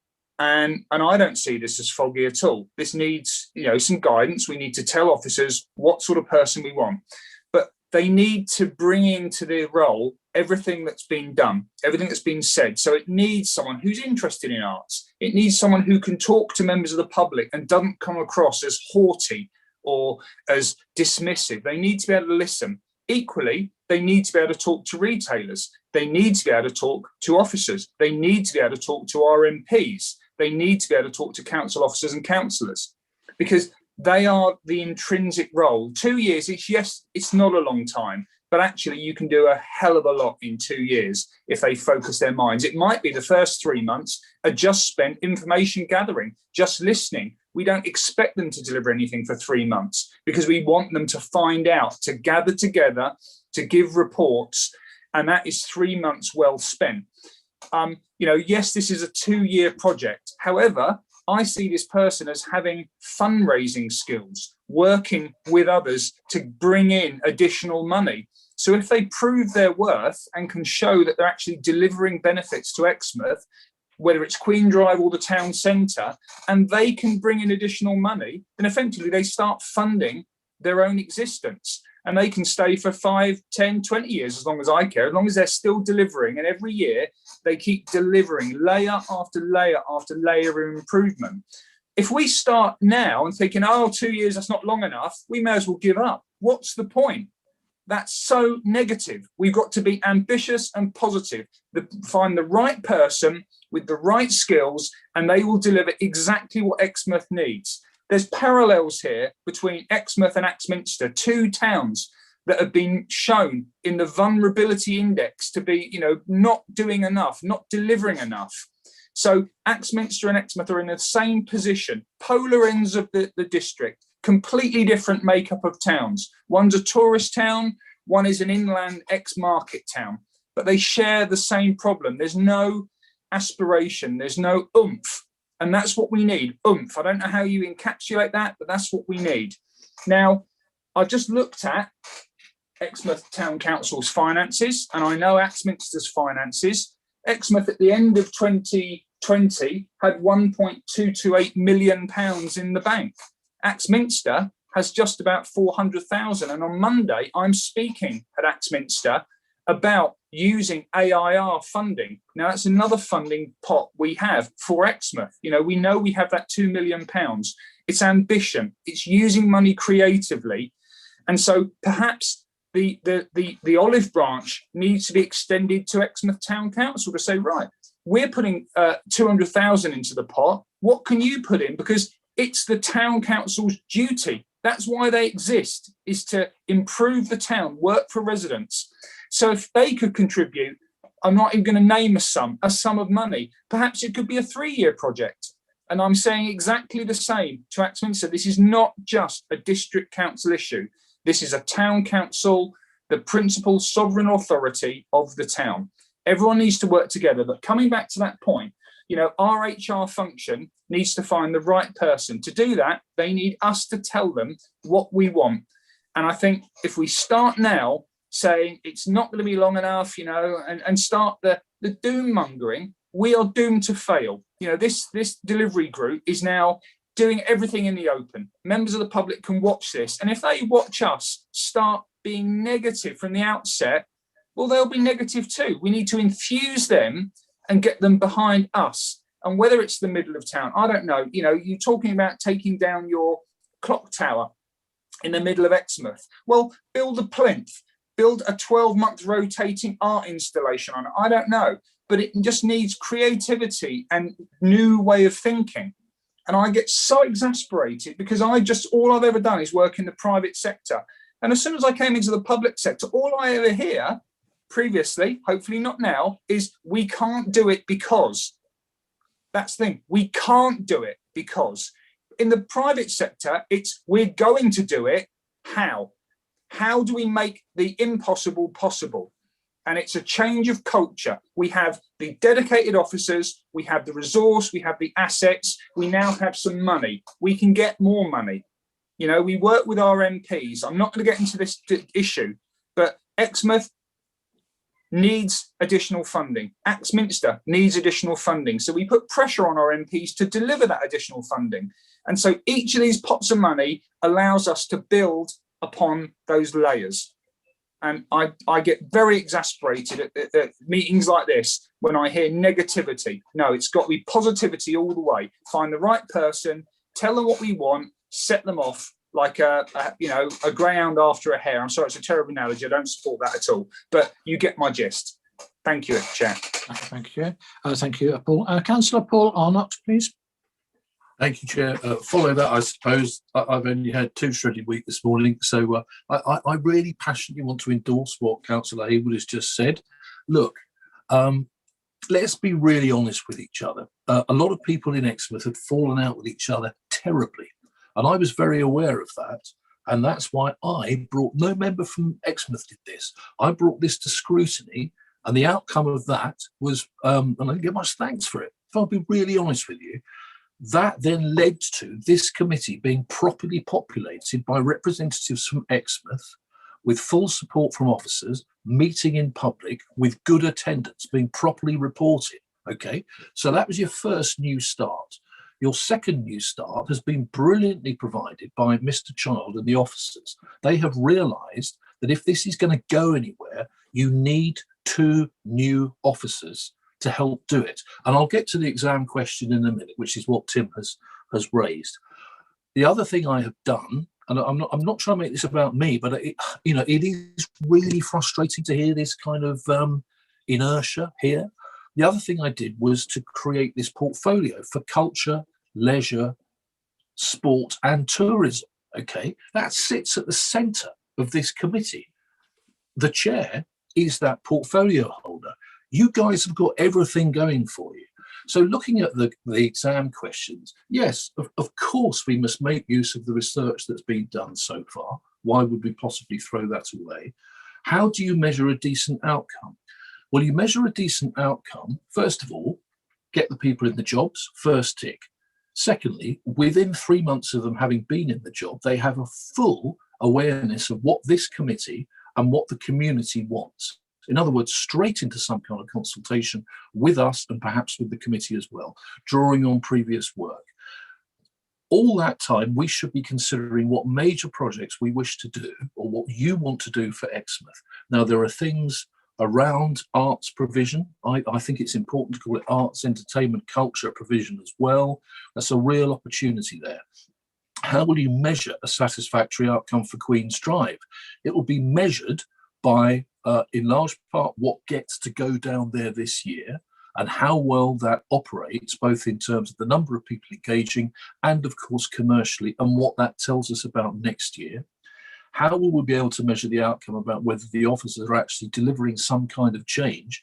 It's if we are managing to trigger the beginnings of the next projects. Now, this is a complex issue, not for today, and I can see Peter Gilpin is there. There's the ocean. There are plainly opportunities between East Devon District Council and LED to try and do something quite possibly rather amazing there. But I think what you've got in place now as a committee for the first time is the potential for this to be joined up and for it to be according to the vision of what you as elected members want and what members of the public want. So, I sort of sympathise with what Councillor Haywood has said. If you're going to predict doom, you'll get absolutely nothing. If all you're going to do is be like if you're just going to retread the past and the conflicts of the past, you'll get nowhere. But I believe on this committee, you've got fantastically good creative ideas and leadership. Just embrace these 2 jobs, which I'm delighted have been provided, embrace the committee and the portfolio, and the fact that it is quite likely, as Councillor Haywood and others have said, that there should be huge regional investment coming into Exmouth, particularly because it ticks so many boxes for the recovery. The other thing I think is you should celebrate is, of course, you've got to address what goes on the seafront. That is critical. That is what we're for, in a way, isn't it, as a committee? But the opportunity that's been provided by this other role is to look at the town centre too. Now, that may be initially just about what the outcomes are for the public spaces in the town centre. But the key word here which I really like hearing Tim say over and over again, and we've and Councillor Armstrong mentioned it as well. Assets, you know, for heaven's sake, at the next meeting, let's understand what assets we've got, East Devon, and that we are largely the controllers or stakeholders in Exmouth, and give that to these two new officers, and with them, start thinking what we can do with those buildings. So I'm sorry if that seems a bit evangelical. I just want to, I don't know, I just want to sort of, you know, kind of, I don't know, sort of spark a bit of enthusiasm here. I think it's quite easy to just end up looking at our own navels. This is your moment, Exmouth. You've got the facility, you've got the capability, and it will be down to this committee and those officers whether you make it work over the next 2 years or not. Okay, I've got two more here, Councillor Davey and Councillor Gazzard. So Councillor Davey. Thank you, Chair. Yeah, thank you for letting me come back on this. I think it hasn't been mentioned, but I think we also, an asset is the Strand, isn't it? That's one of our assets. So that's another one we could also use. And I think even where you don't control the assets, you can foster an awful lot of activity. You can make things happen without necessarily controlling the assets. You can create the conditions for things to happen. And I'm going to go back to these LGA seminars as well. The word that kept popping up time and time again, we've heard the word assets, partnerships. There is a huge amount can be gained from working with other bodies, commercial, civic. There's all sorts of things that can be done if you form partnerships. They tend to draw in funding as well, because when you show that you're working together for a common goal, then often the funding will flow towards you. And as a very quick one, and I don't know if this is the kind of thing that Tim has in mind, I would suggest a town trail, and stop me if we have one already, but if we have, it's not very well promoted. So that would be another thing, that we could have a sort of history trail, and taking in some of the heritage of the town there. It could just be a little leaflet. But I don't know if that's the kind of thing Tim has in mind. But I think we need people who are going to be proactive, and who understand the situation and are going to be able to work with autonomy and energy, who are going to be good at engaging with various bodies and organisations, and who are creative and who can sort of see ways forward. Absolutely, as Councillor Hayward has said, this is about coming up with solutions, not coming up with problems. I understand what Councillor Armstrong was saying about it all sounds a bit vague, and I do understand that. But I think Tim probably has a pretty fair idea of what he wants these people to do anyway. He's just looking for us to kind of throw in a few ideas, perhaps so we can say yes or no to them. Yeah, okay. Councillor Gazzard. Thank you, Chair. I appreciate what Councillor Hayward and Councillor Arnott have said. I don't think we are, in response, doom and gloom. We were just making, or some people were making some comments. So I think that this forum is very positive. And you're right, Exmouth has the opportunity to move forward. But obviously this is a Queen's Drive delivery group that we're talking about. If we're talking about the two positions, as I understand it, one of them is going to be for a Queen's Drive delivery, and the other post is going to be for looking at high streets, not just in Exmouth, but across the district. So, you know, that individual will spend 50%. No, well, that's how I understood it at the last meeting. So if I've got it wrong, I do apologise, but that's how I understood it. And I thought that's what it was explained to me. So I see Tim shaking his head, so I'll let him correct me. All right. Well, okay. Chair, would you like me just to briefly summarise? Yes. Then I'm going to say my piece as well. So okay. So Both roles are broadly 50% Queen's Drive, 50% wider Exmouth, so that's both roles. So this is about a resource for Exmouth, not just about Queen's Drive, but it also picks up on some of the, I suppose, the criticisms that previously related to Queen's Drive, which was Queen's Drive was sort of being done in isolation to the rest of the town. And I know for the Hemingway visioning work, there was a lot of sort of suggestions and proposals regarding linking the two, so you can benefit the other.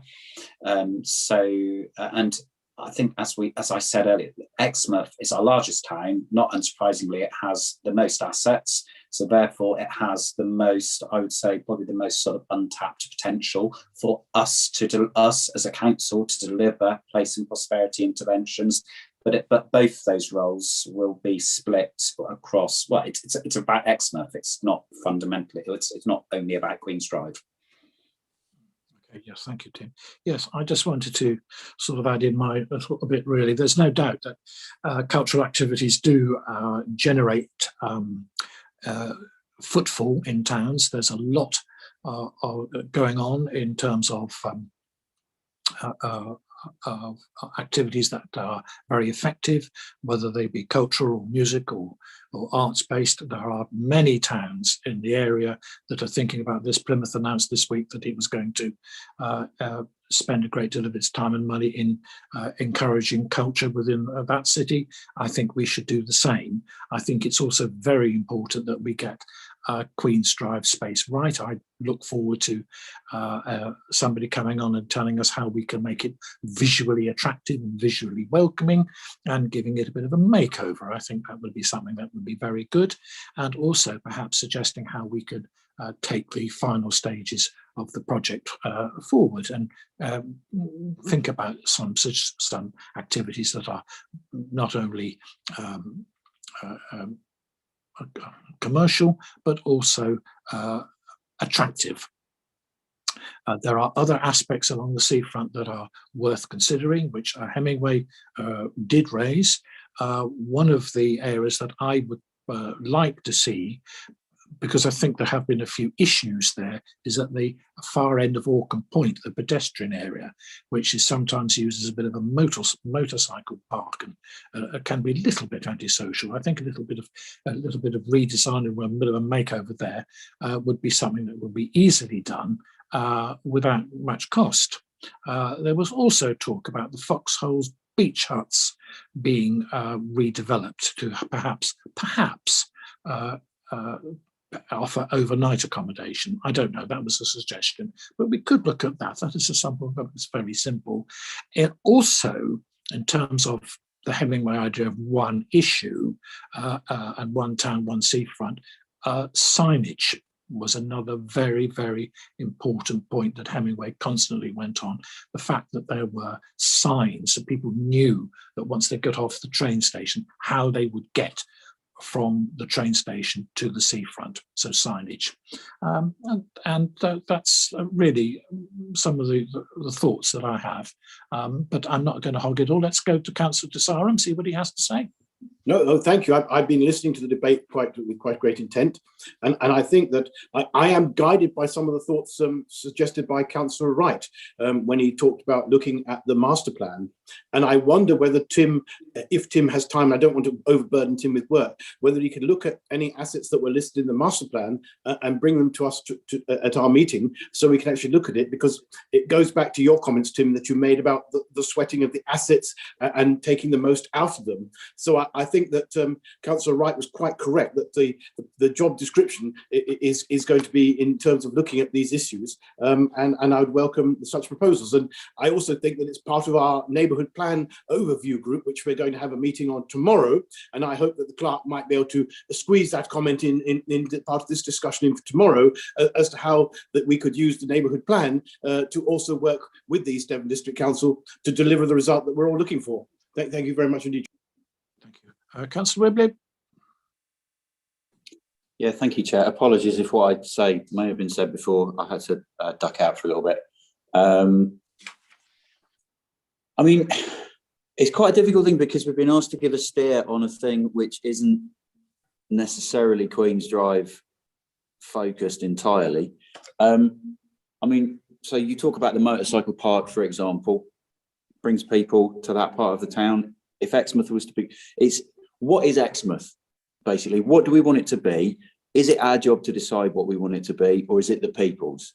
So the people who use it are the best people to judge what it becomes, obviously within reason. And if it's seen as a motorcycle, so I don't know, a motorcycle venue, you know, do we encourage that? What do we do? I think basically what I'm saying is, yeah, it's such a wide question we're being asked, but we do, as Councillor Arnott said, we've got a massive, massive opportunity to do something positive.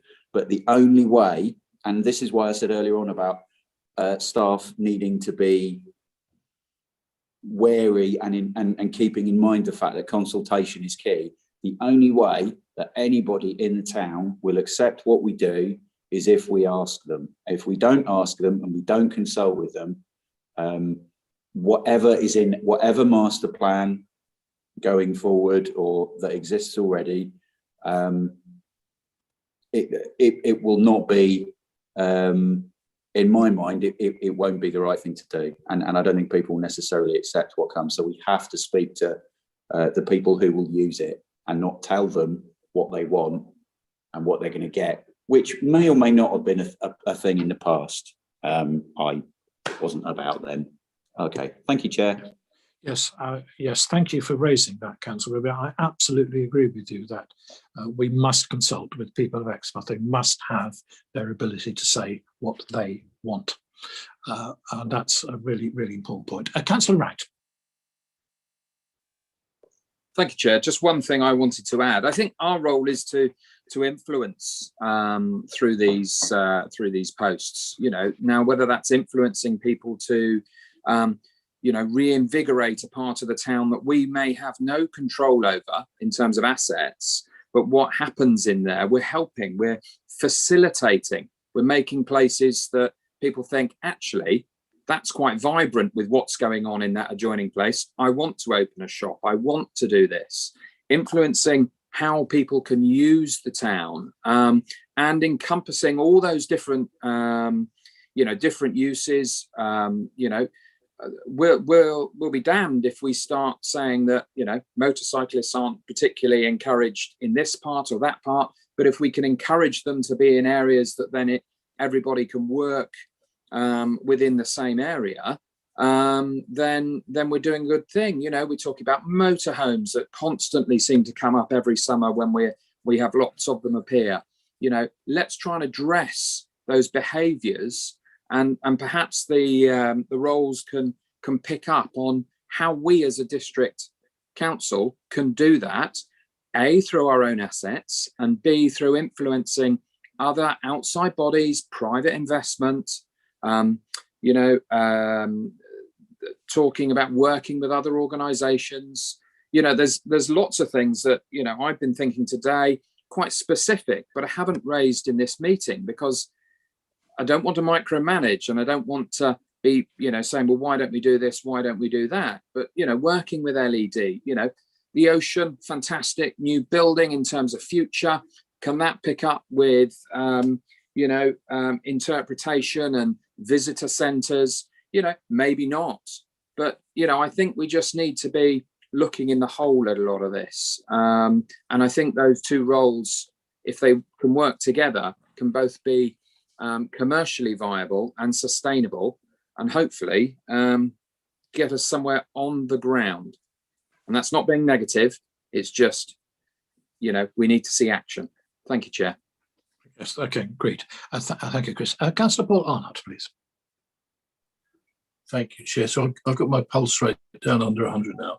I'd just like to completely endorse what Chris Wright has just said. I think that nails it, absolutely.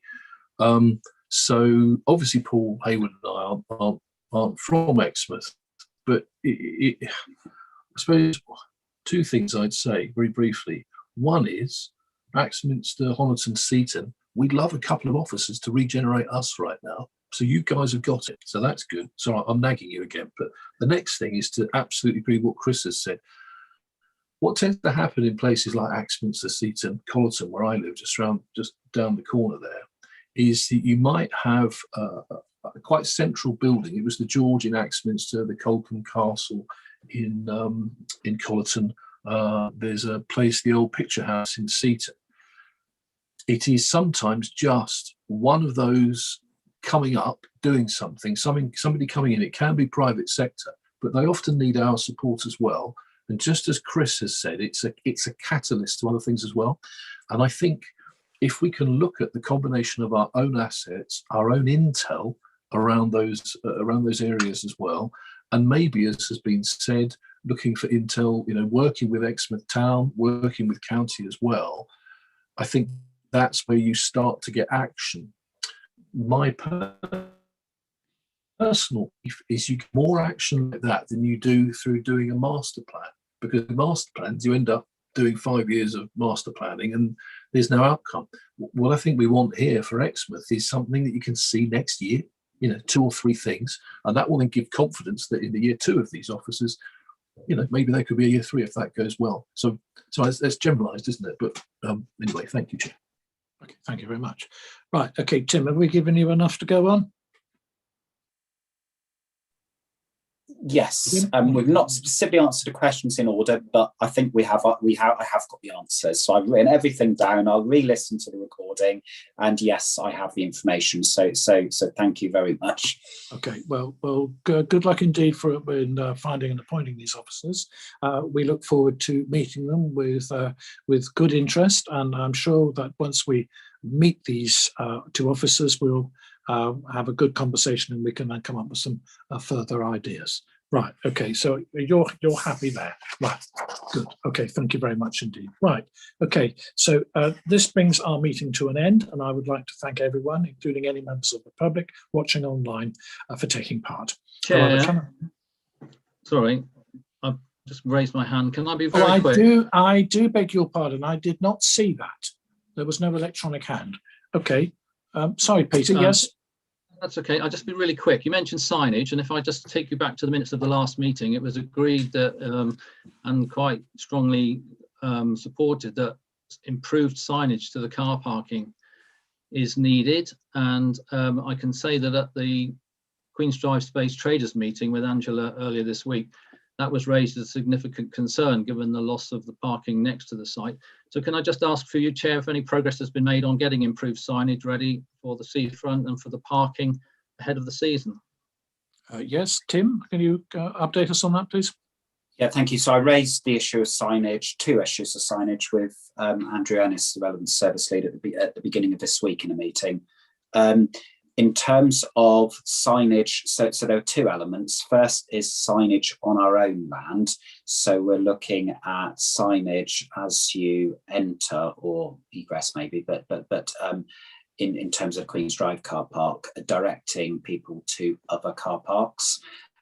He's doing a site visit, I think this week, if not certainly next week, to look at where best to place that sign or those signs. The second issue which was raised at the previous meeting was signage on the highway network before you even get to the car park. And he has already had an email exchange with his Devon County Council contact, and I've seen some exchanges on that earlier this week, and they are going to be getting together to look at what they can do. So yeah, both being actioned. Okay, thank you very much. Peter, does that answer your question? Yes, thank you very much, Chair. Thank you, Tim. Well, thank you very much indeed. Okay, right. Okay, now I'm just going to double check. I don't see any electronic hands, and I certainly check again, don't see any raised hands. So I will bring the meeting to a close.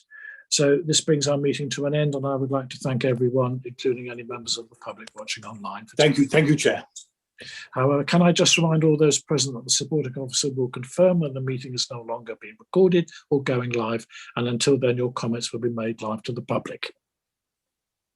Thank you, Chair. Thank you, officers. Have a lovely day.